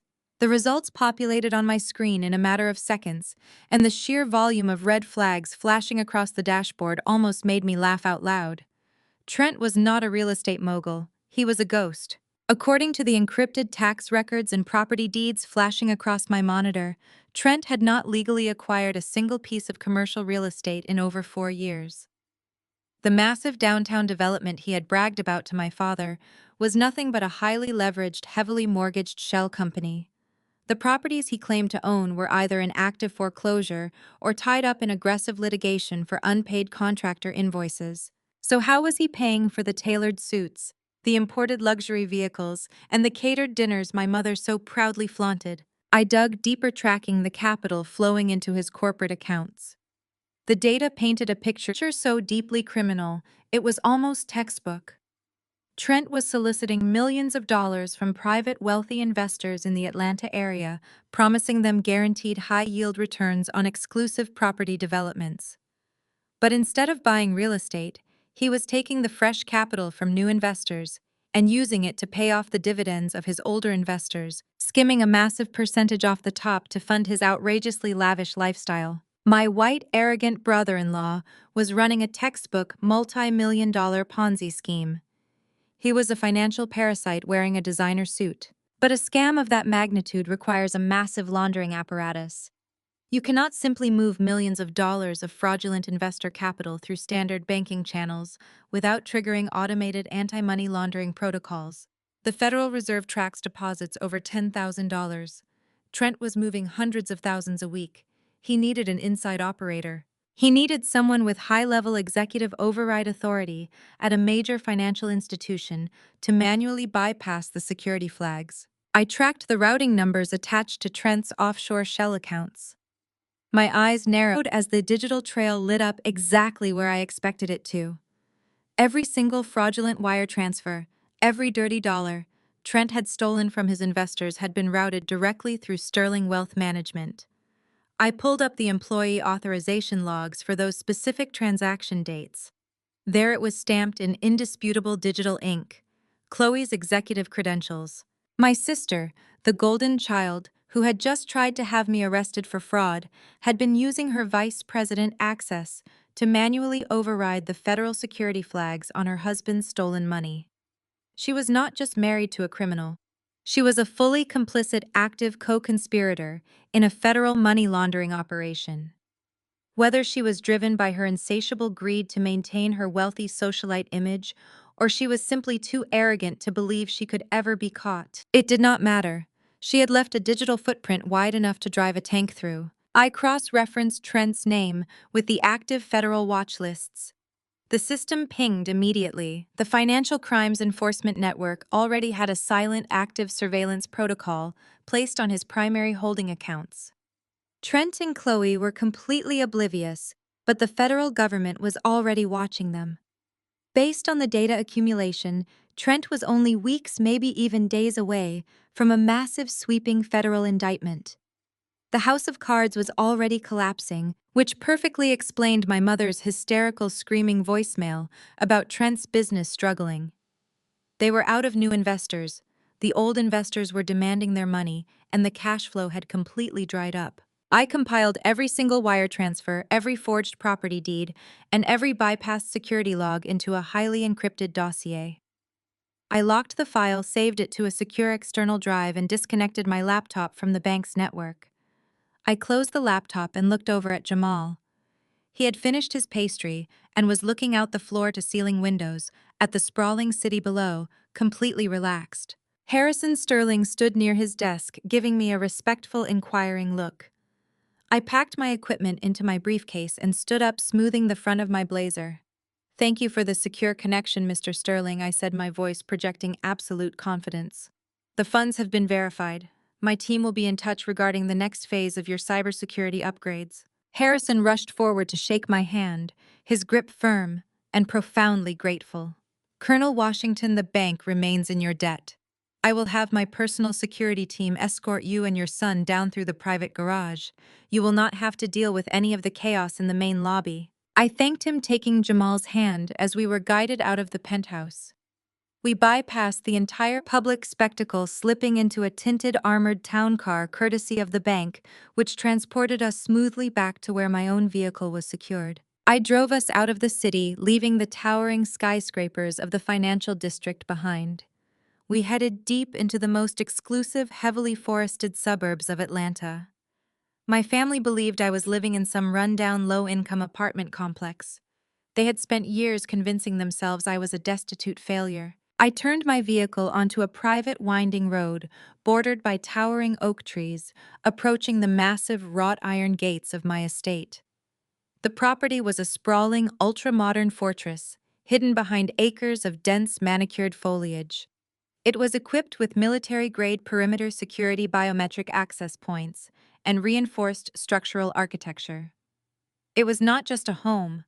It was a multi-million-dollar sanctuary paid for by years of executing high-risk classified global operations. The heavy iron gates swung open silently as my vehicle approached, recognizing my encrypted transponder. I drove up the sweeping circular driveway, parking near the grand entrance. Once inside, I got Jamal settled in the massive home theater room, letting him pick out a movie to decompress from the morning's intense events. I walked down the long, sunlit hallway to my private home office. The room was a command center featuring multiple high-definition monitors and secure communication uplinks. I plugged my external drive into the primary terminal and sent the compiled dossier of Trent and Chloe's financial crimes to my secure printer. The machine hummed to life, churning out page after page of undeniable, federally verified evidence. I gathered the warm sheets of paper, sliding them carefully into a thick manila folder. I placed the folder squarely in the center of my sleek glass desk. The trap was fully set. I just needed to wait for the prey to walk into it. I did not have to wait long. Less than an hour after I had compiled the documents, a sharp, piercing alarm echoed softly through the office. It was not the general doorbell. It was the perimeter breach alert from the main gate at the bottom of my driveway. I turned my chair toward the bank of security monitors mounted on the left wall. The high-definition camera feed displaying the front gate flickered to life. There, standing furiously on the other side of the heavy wrought iron bars, was Chloe. She must have used her single phone call to contact our parents, who likely drained whatever liquid cash they had left to post her emergency bail. She was still wearing the same designer pencil skirt from the bank, but she looked completely unhinged. Her hair was a tangled, frantic mess. Her makeup was deeply smudged under her eyes from crying, and her bare wrists bore the faint red indentations of police handcuffs. She had somehow managed to track down my residential address, likely expecting to find a miserable, run-down apartment building she could kick the door into.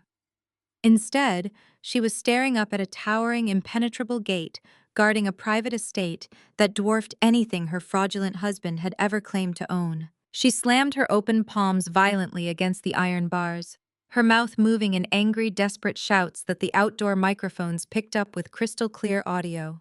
She was demanding to be let in. She was demanding I come out and face her. She had just been arrested, fired, and publicly humiliated, but her toxic arrogance still convinced her she had the upper hand. I picked up the manila folder from my desk. I smoothed the lapels of my charcoal blazer, checked my posture in the reflection of the monitor, and walked calmly out of my office to meet my sister in the driveway. It was time to show her the true cost of her ambition. The walk from my command center office to the attached multi-car garage felt entirely different from any walk I had ever taken in my life. For 34 years, I had braced myself for interactions with my family, preparing my mind for their inevitable insults and their exhausting demands. I had spent my entire youth shrinking myself to fit into the tiny, insignificant box they had built for me. But as I grabbed the keys to my custom-armored SUV and slid behind the leather steering wheel, I was not shrinking. I was expanding. The driveway of my estate was a quarter-mile of pristine paved stone, lined with ancient towering Georgia oaks. It was a property designed for absolute privacy and maximum security. I drove slowly, letting the heavy tires crunch against the pavement until the massive wrought iron front gates came into view. Through the thick reinforced bars, I could see Chloe pacing frantically on the sidewalk. She looked absolutely wretched. The flawless, polished banking executive who had tried to publicly destroy me just a few hours ago was completely gone. Her expensive designer pencil skirt was heavily wrinkled and stained with what looked like spilled coffee from the police precinct. Her pristine silk blouse was untucked and missing a button. Her signature blowout was a tangled, frantic mess clinging to her sweaty forehead. Even from inside my vehicle, I could see the raw, angry red indentations around her wrists where the police handcuffs had dug into her skin. I parked the SUV perpendicular to the gates, leaving the engine running with a low, powerful hum. I stepped out into the humid Atlanta afternoon, holding the thick manila folder securely in my right hand. I did not walk to the keypad to open the gates. I stood comfortably leaning against the glossy black hood of my vehicle, letting the wrought iron bars remain a firm, impenetrable boundary between my peace and her chaos. Chloe stopped pacing the second she saw me. She grabbed the iron bars, wrapping her manicured fingers around the dark metal. Her eyes darted wildly past me, taking in the sprawling manicured lawns, the state-of-the-art security cameras, and the massive ultra-modern fortress sitting at the top of the hill. Her brain was visibly short-circuiting. She had tracked my name through the police report or the bail bondsman, expecting to find a miserable, run-down apartment complex in a dangerous part of the city. She had come here to kick my door in and scream at a failure. Instead, she was staring at an estate that dwarfed the country club mansions she and my parents practically worshipped. "Whose house is this?" she demanded, her voice hoarse and cracking from screaming in a holding cell all morning. "Who are you renting this from, Maya?" I did not answer her question. I simply looked at her, assessing her frantic, erratic energy with the cold detachment of a tactical analyst. State your business, Chloe. I said, my voice perfectly level, carrying effortlessly across the short distance between us. The sound of my calm, unbothered voice acted like a match thrown into a powder keg. Her confusion instantly morphed back into blinding, toxic rage. She rattled the heavy iron gates, screaming at me through the bars. "You set me up, you vindictive, manipulative monster!" She shrieked, her face turning a blotchy, uneven red. "You walked into my lobby and you deliberately provoked me. You knew exactly what you were doing. You flaunted that government check just to trigger me because you have been jealous of my success my entire life." It was genuinely astonishing to witness her psychological gymnastics. She had physically assaulted me, she had destroyed federal property, she had attempted to weaponize the police against a black mother and child, but in her deeply narcissistic reality, I was somehow the aggressor. She was entirely incapable of accountability. "I'll belong in a jail cell, not me," she continued, her voice pitching higher and higher. "Do you have any idea what you just did to my life? I was fired, Maya. Terminated for cause. They stripped my security clearances and froze my employee stock options. The police fingerprinted me like a common thug. I had to use my emergency credit cards just to post my own bail because Trent is tied up in meetings all day. My entire reputation is ruined because of your petty, jealous stunt." I checked my watch, a subtle, deliberate motion that I knew would infuriate her further. "You have exactly 2 minutes before I trigger the perimeter alarms and have you arrested for trespassing," I stated cleanly. "Get to the point." Chloe let out a breathless, hysterical laugh, gripping the bars tighter. "You think you hold all the cards now because you stumbled into some government contract. You think you can just ruin my life and hide behind these gates. My lawyer is already drafting the paperwork, Maya. I am suing you for intentional infliction of emotional distress, public defamation, and total loss of future wages. You are going to be dragged through civil court for years." She paused, taking a deep, ragged breath, trying to compose her shattered features into a mask of authority. But she was desperate, and desperation always breeds sloppiness. "But I am willing to make it all go away," she announced, her tone shifting into a sickeningly transactional cadence. "I am willing to drop the lawsuit and keep this entire humiliating ordeal out of the public record. We can settle this right now, just between sisters." I tilted my head slightly, watching her dig the grave deeper. "What is your settlement offer, Chloe?" "You have $6 million sitting in an account that I practically built for you," she demanded, her eyes flashing with pure, unadulterated greed. "Give me $1 million to fix the catastrophic mess you caused me today. You owe me that, Maya. You owe me for destroying my career. Transfer the funds by the end of the business day, and I will walk away. If you refuse, Trent has lawyers on retainer who will bury your little consulting firm so deep in litigation you will be begging for that receptionist job he offered you last night." There it was, the ultimate delusion. She had marched to my home unemployed, facing federal prosecution, and standing on the wrong side of a security gate, yet she still believed she possessed the leverage to extort me. She was relying on the old family dynamic, betting that my lifelong habit of keeping the peace would force me to open my checkbook just to make her screaming stop. I did not argue with her. I did not defend my actions in the lobby. I did not point out the absolute absurdity of her threatening me with her husband's imaginary legal team. I pushed myself off the hood of the SUV and walked slowly toward the gate. I stopped just inches from the iron bars, putting myself directly in her line of sight.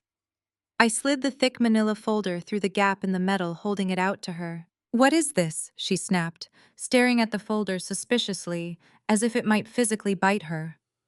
I did not raise my voice. I spoke with the quiet, devastating authority of a judge delivering a final sentence. "Open it."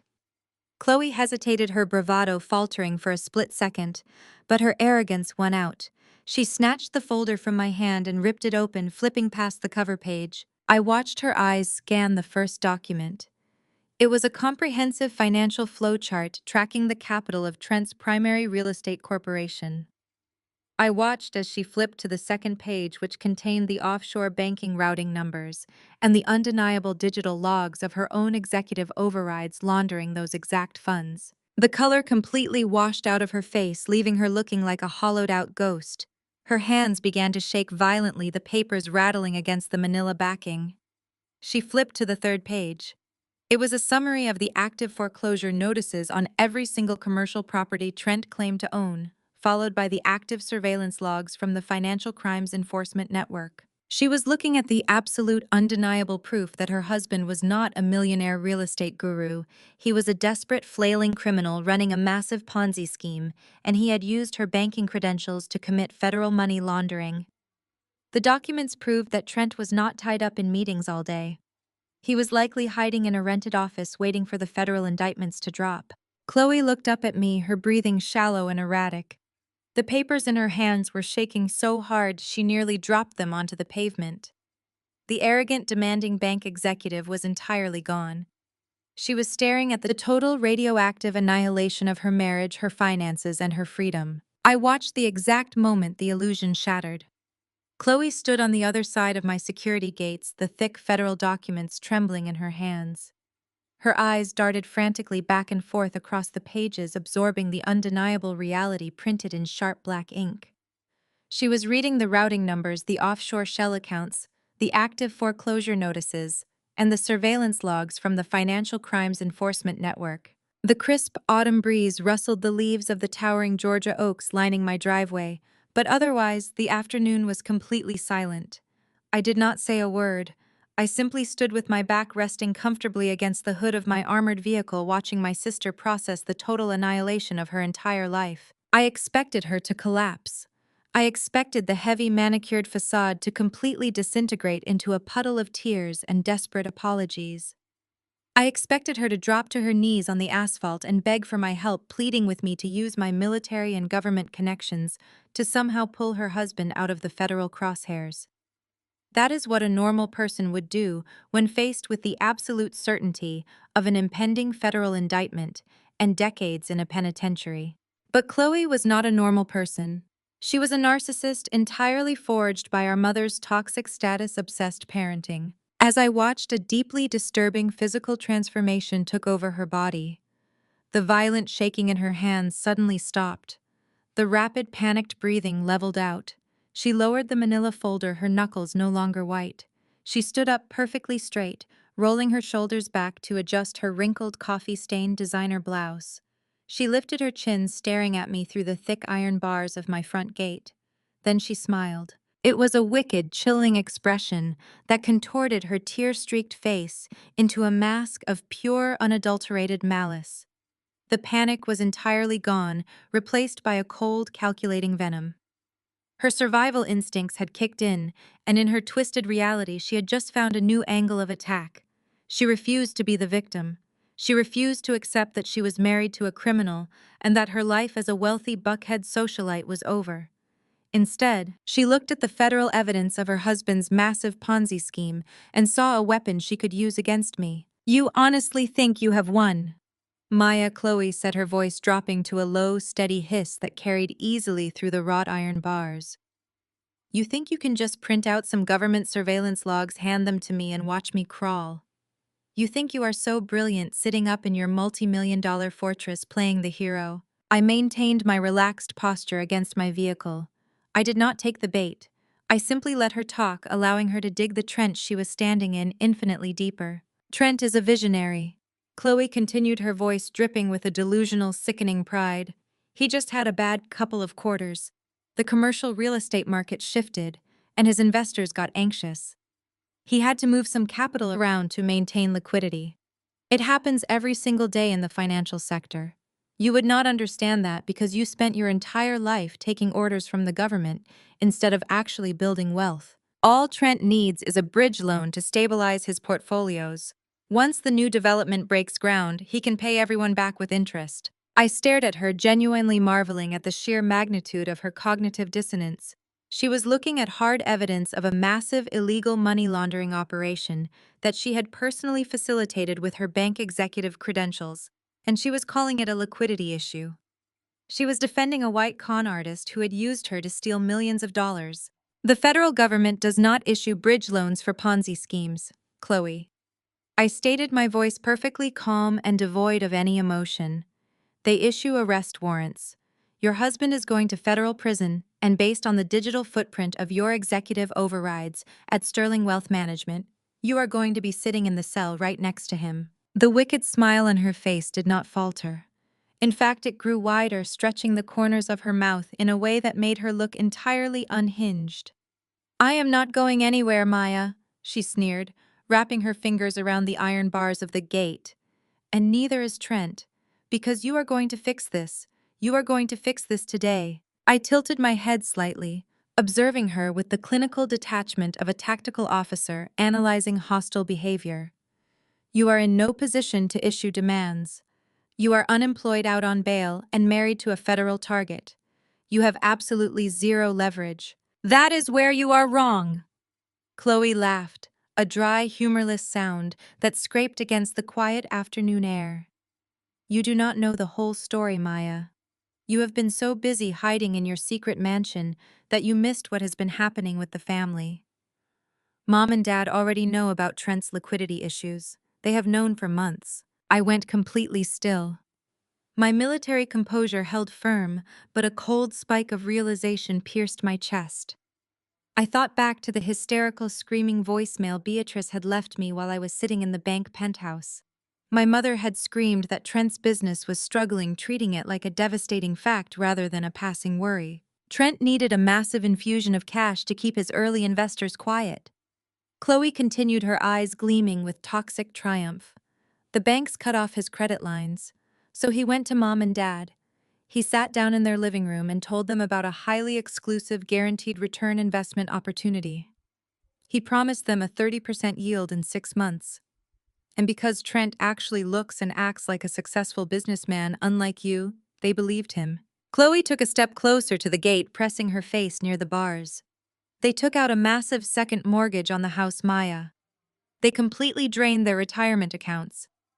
Every single dollar they spent 30 years saving, they handed over to Trent in a cashier's check last month. They bet their entire livelihood on my husband to save their precious social standing." The final puzzle pieces slammed into place with sickening clarity. This was why Beatrice had been so incredibly vicious at Sunday dinner. This was why Calvin had aggressively praised Trent's booming business while mocking my supposed unemployment. They were terrified. They had handed over their entire life savings to a white man who promised them the world, and they were desperately performing wealth and success to convince themselves they had not made a fatal mistake. They hated my independence because it highlighted their own catastrophic vulnerability. They had literally bet their house on a lie. "If the feds raid Trent's accounts, all of that money gets seized," Chloe said, her voice dropping into a dark, venomous whisper. "If Trent goes down, the investors will sue him into oblivion, and Mom and Dad will never see a single dime of their retirement again. The bank will foreclose on the house. They will be entirely bankrupt. They will be out on the street." She paused, letting the heavy, suffocating weight of her words settle over the driveway. She was leveraging the very parents who had abused and discarded me, weaponizing my inherent sense of duty. She thought my ingrained loyalty, the same loyalty that drove me to serve my country, would force me to save the people who had treated me like dirt. "You have $6 million sitting in an account that you do not even need," Chloe demanded, her tone shifting from a threat into a direct hostile command. "So the price just went up. You are not giving me $1 million. You are giving us $3 million. You are going to wire $3 million into a clean offshore account by the end of the business day. Trent will use it to pay off the loudest investors and balance his books before the federal audit hits." I looked at my sister, taking in the absolute depravity of her extortion attempt. She was willing to use our parents' impending homelessness as a bargaining chip to fund her criminal husband's escape.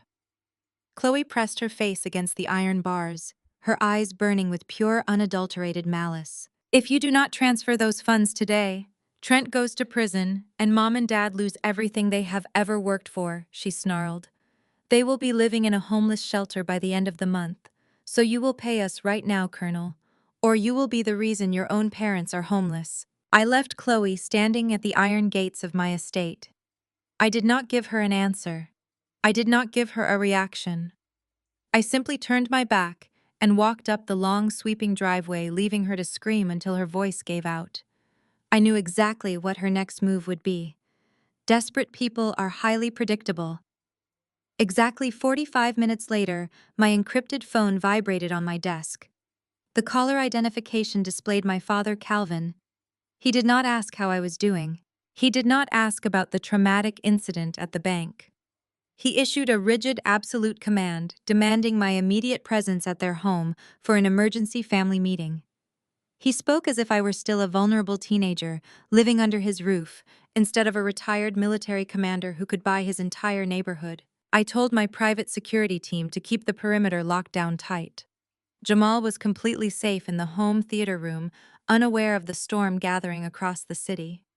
I picked up my leather briefcase, slid my secure phone into my tailored blazer, and walked out to my armored vehicle. The drive to the affluent Buckhead suburbs was smooth. I pulled my vehicle into the circular driveway of the sprawling brick house my parents had proudly owned for 2 decades. The same house they had secretly mortgaged to the brink of foreclosure to fund a white-collar criminal. I walked through the heavy mahogany front door without knocking.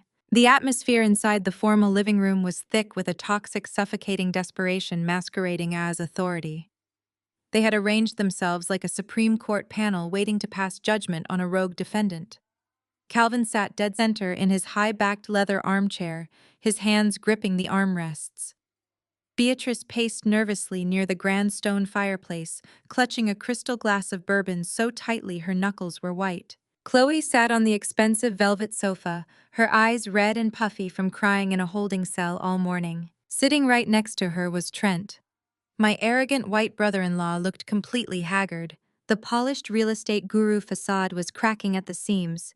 His custom-tailored suit looked rumpled, and he was bouncing his knee with an erratic, nervous energy. Yet despite staring down the barrel of a massive federal indictment, he still tried to project a posture of superiority when I walked into the room. Nobody offered me a seat. Nobody offered me a drink. I did not need their permission to occupy space. I stood perfectly still in the center of the Persian rug, radiating absolute command. "We are not going to waste time, Maya, my mother." Beatrice began, her voice trembling with a mixture of fear and deeply ingrained entitlement. "Chloe told us everything about your little financial windfall. She told us you have $6 million sitting in a corporate account. We know you have the money, and right now this family needs it." I looked at her, keeping my expression entirely blank. "You mean Trent needs it," I stated clearly. "Trent needs it because he has been running a Ponzi scheme, and the federal government is about to seize every single asset he claims to own." Trent shot up from the sofa, his face flushing a violent shade of red. "Do not you dare speak about my business like you understand it," he shouted, pointing a shaking finger at me.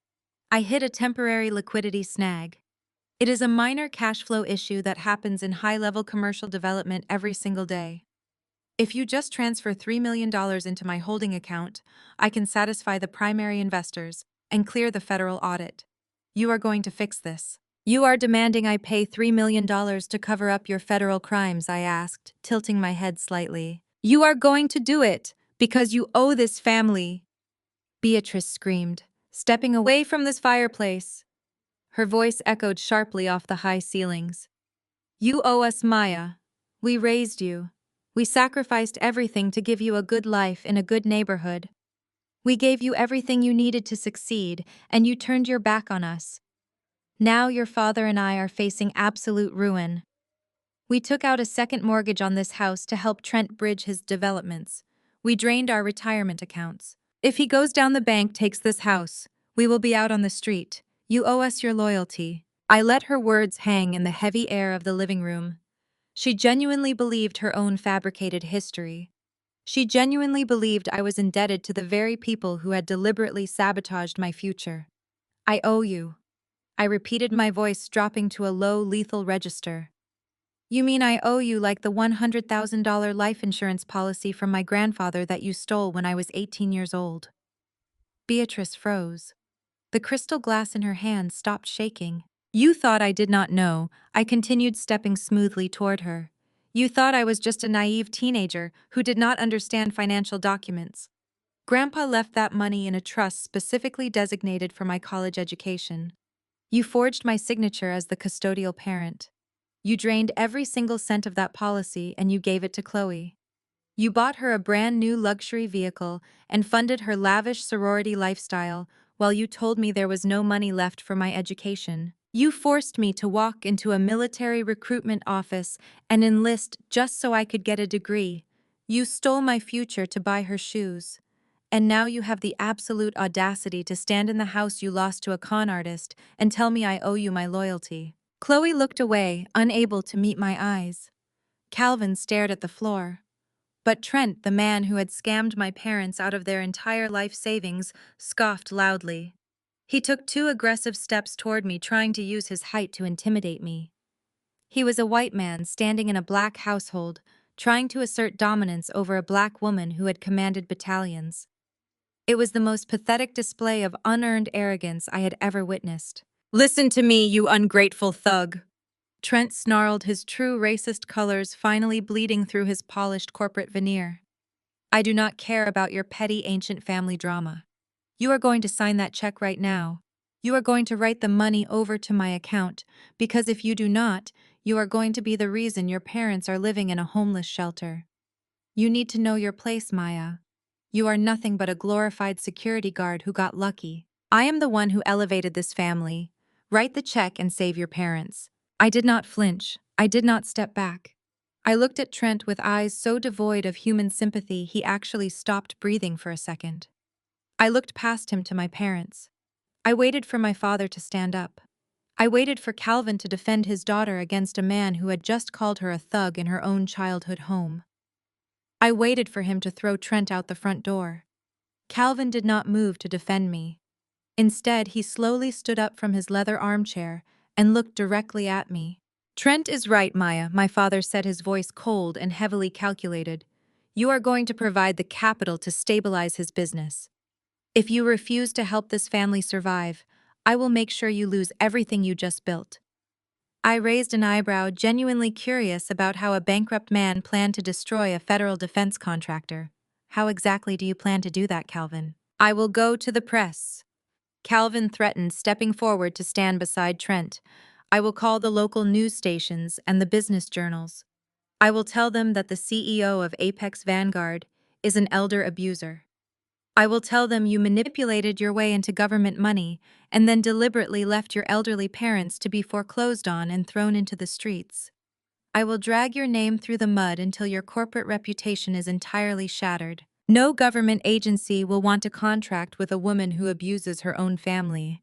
You will sign over the $3 million, or I will destroy your career." They stood shoulder to shoulder. My father, my mother, my sister, and the criminal brother-in-law. They formed a unified toxic wall.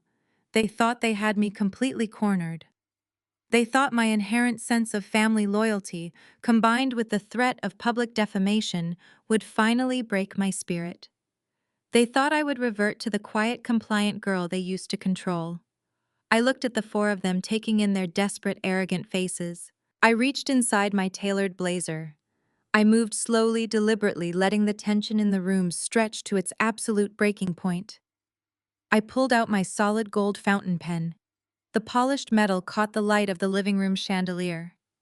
I looked down at my leather briefcase.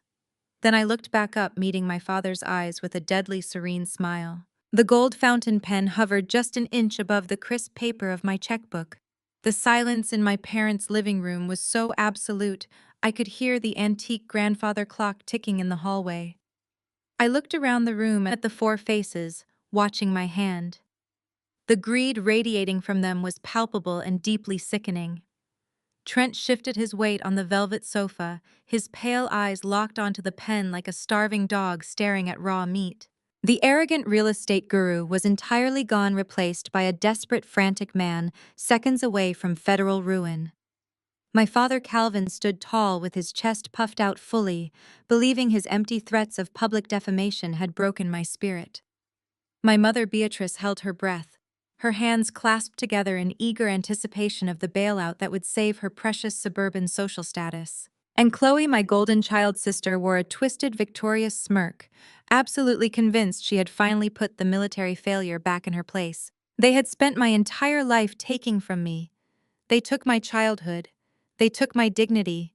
They took my peace.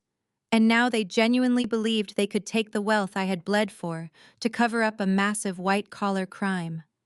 I let them savor the illusion of victory for exactly 5 more seconds. I slowly retracted my hand. With a smooth, deliberate motion, I screwed the cap back onto the gold fountain pen. The sharp metallic click echoed through the silent room like a gunshot. I am not giving you $3 million, I stated, my voice dropping to a smooth, lethal whisper, but I will give you exactly what you deserve. Trent leaped up from the sofa, his face contorting with violent, unhinged rage. What do you mean you are not giving it to us? He roared, his fists clenched at his sides.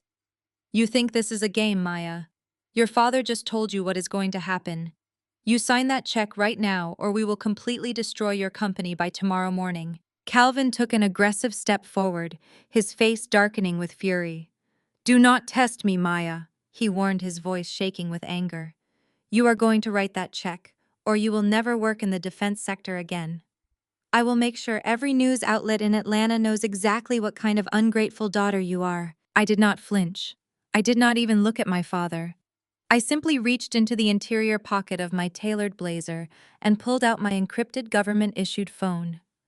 I kept my eyes locked dead on Trent as I tapped a single application on my secure dashboard. You cannot destroy my company, Calvin, I said, my voice radiating absolute unshakable command. Because you have absolutely no idea how federal contracting actually works.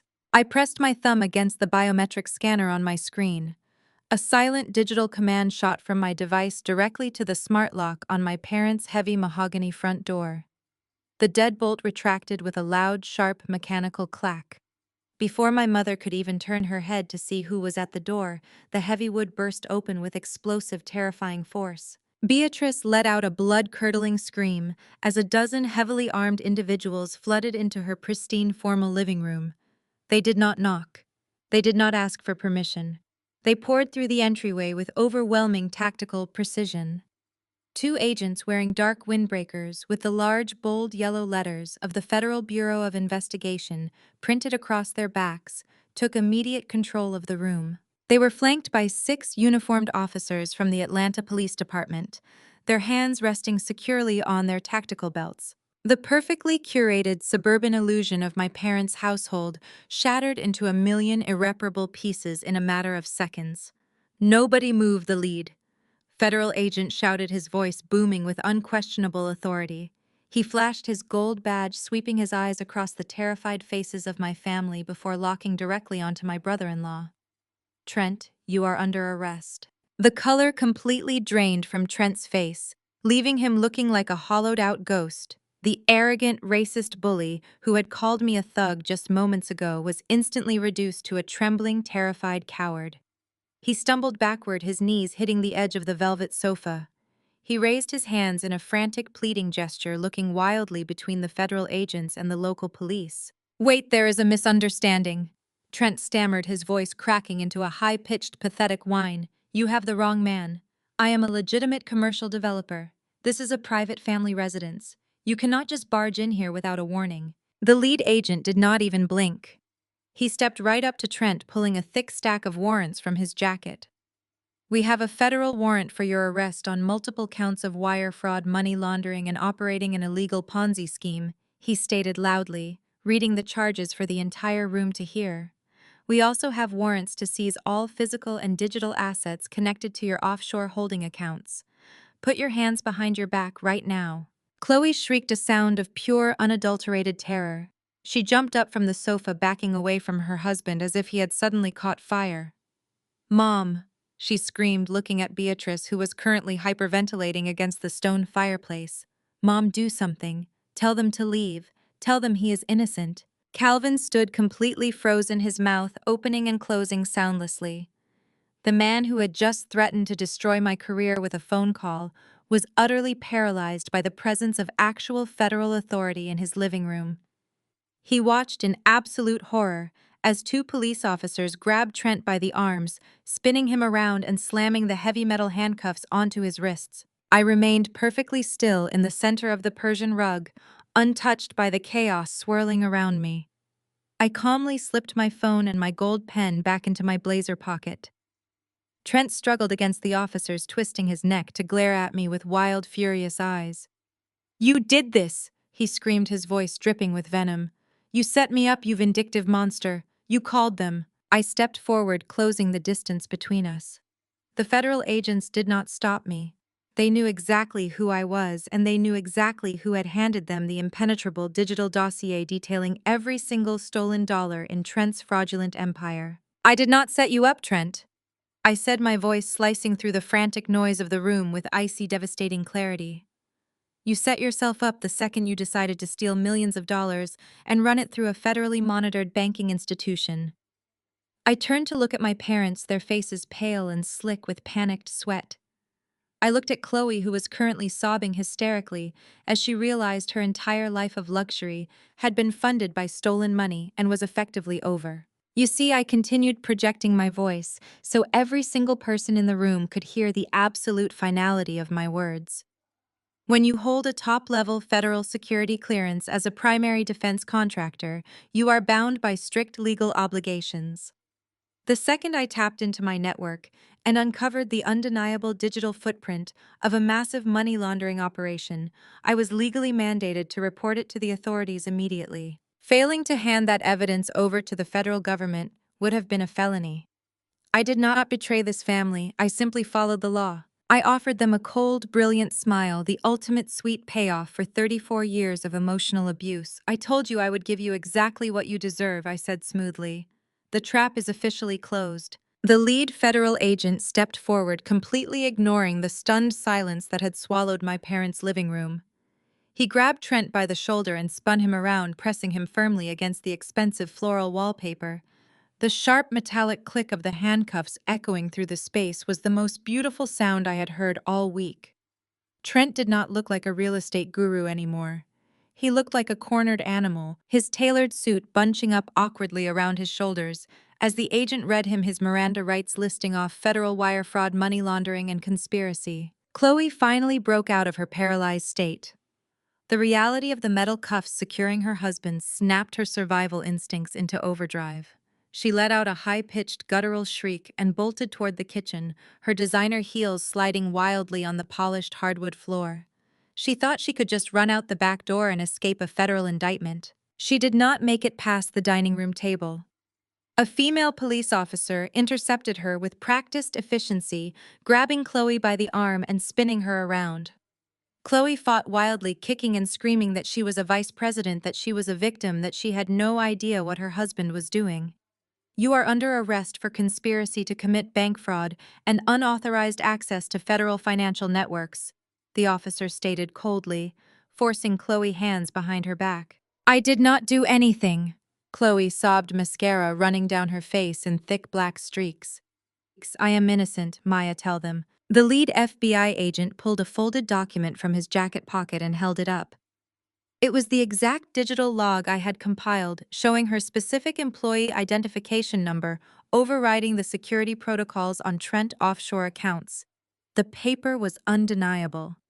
Chloe took one look at the printed evidence and her knees gave out completely.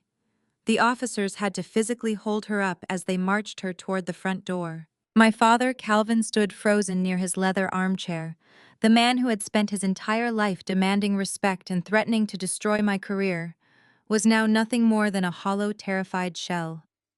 He watched the authorities drag his golden child and his wealthy son-in-law out of his house in chains.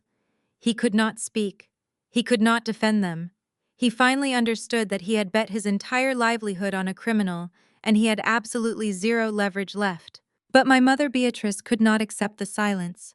The sight of her perfect suburban illusion crashing down around her broke her completely.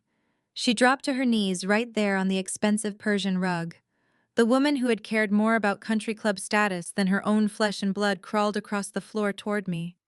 She reached out with trembling hands and grabbed the hem of my tailored slacks. Maya, please, Beatrice sobbed, looking up at me with eyes wide with pure, unadulterated terror. You have to stop them. You have the power to fix this. Tell them it is a mistake. Tell them you will pay the restitution. If Trent goes to prison, the bank will seize this house. We took out a second mortgage to give him that money. We will lose the house, Maya. We will have absolutely nothing. We will be out on the street. I looked down at the woman who had stolen my grandfather's life insurance policy, the woman who had watched me struggle and smiled, The woman who had demanded I hand over $3 million to cover up a felony just to save her social standing. I did not feel an ounce of pity. I did not feel an ounce of anger. I felt entirely perfectly at peace. I gently but firmly stepped back, pulling the fabric of my pants out of her frantic grip. "You should have planned better," I stated, my voice echoing with icy, devastating finality. I turned my back on my parents. I walked out of the massive mahogany front door, stepping past the armed officers and the flashing red and blue lights, illuminating the manicured lawn. I walked down the driveway toward my armored vehicle, breathing in the cool, crisp Atlanta evening air. I did not look back when they loaded my sister into the back of the police cruiser.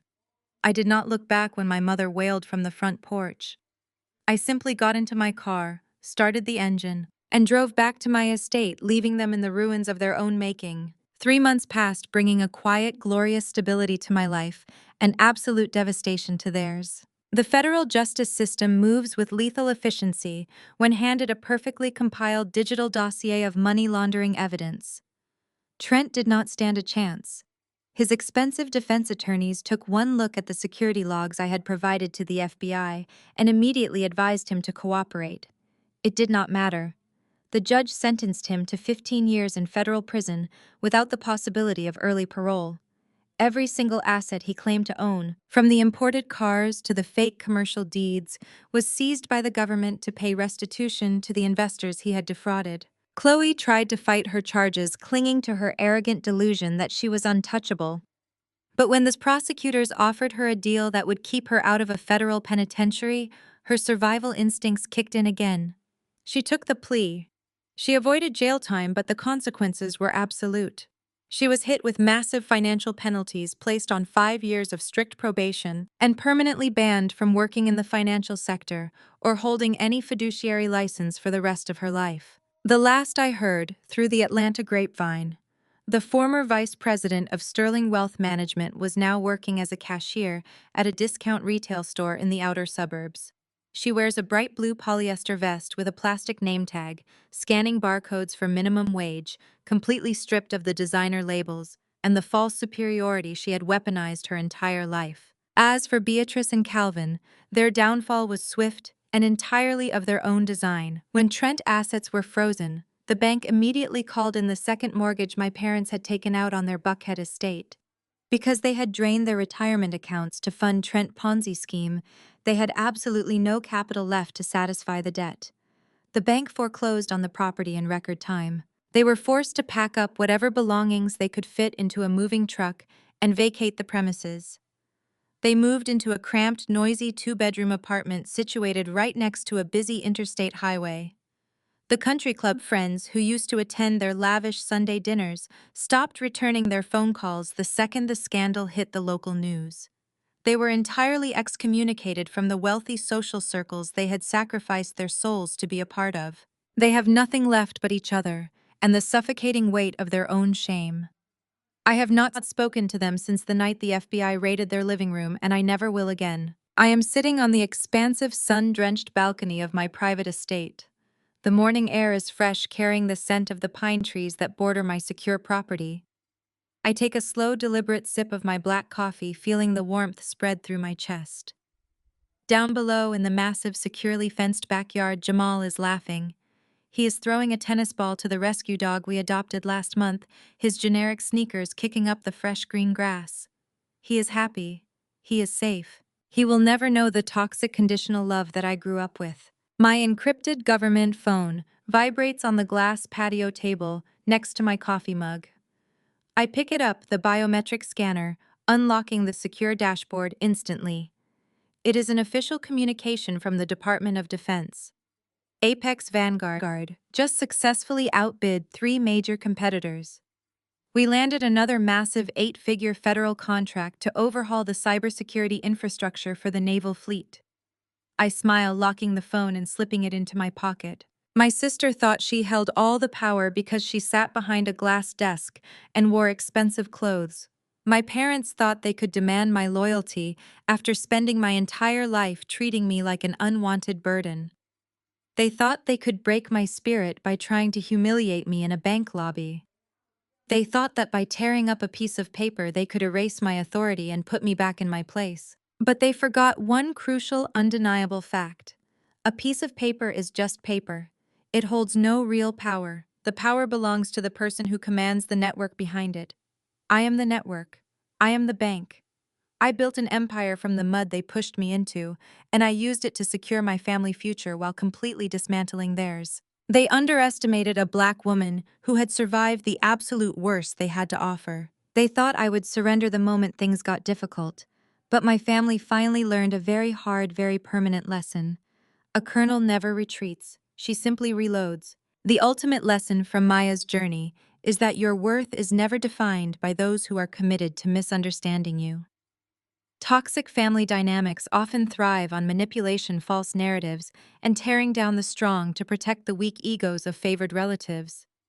True power lies in silent strategy and self-reliance. You do not need to scream to be heard, nor do you need to prove your success to people who actively pray for your downfall.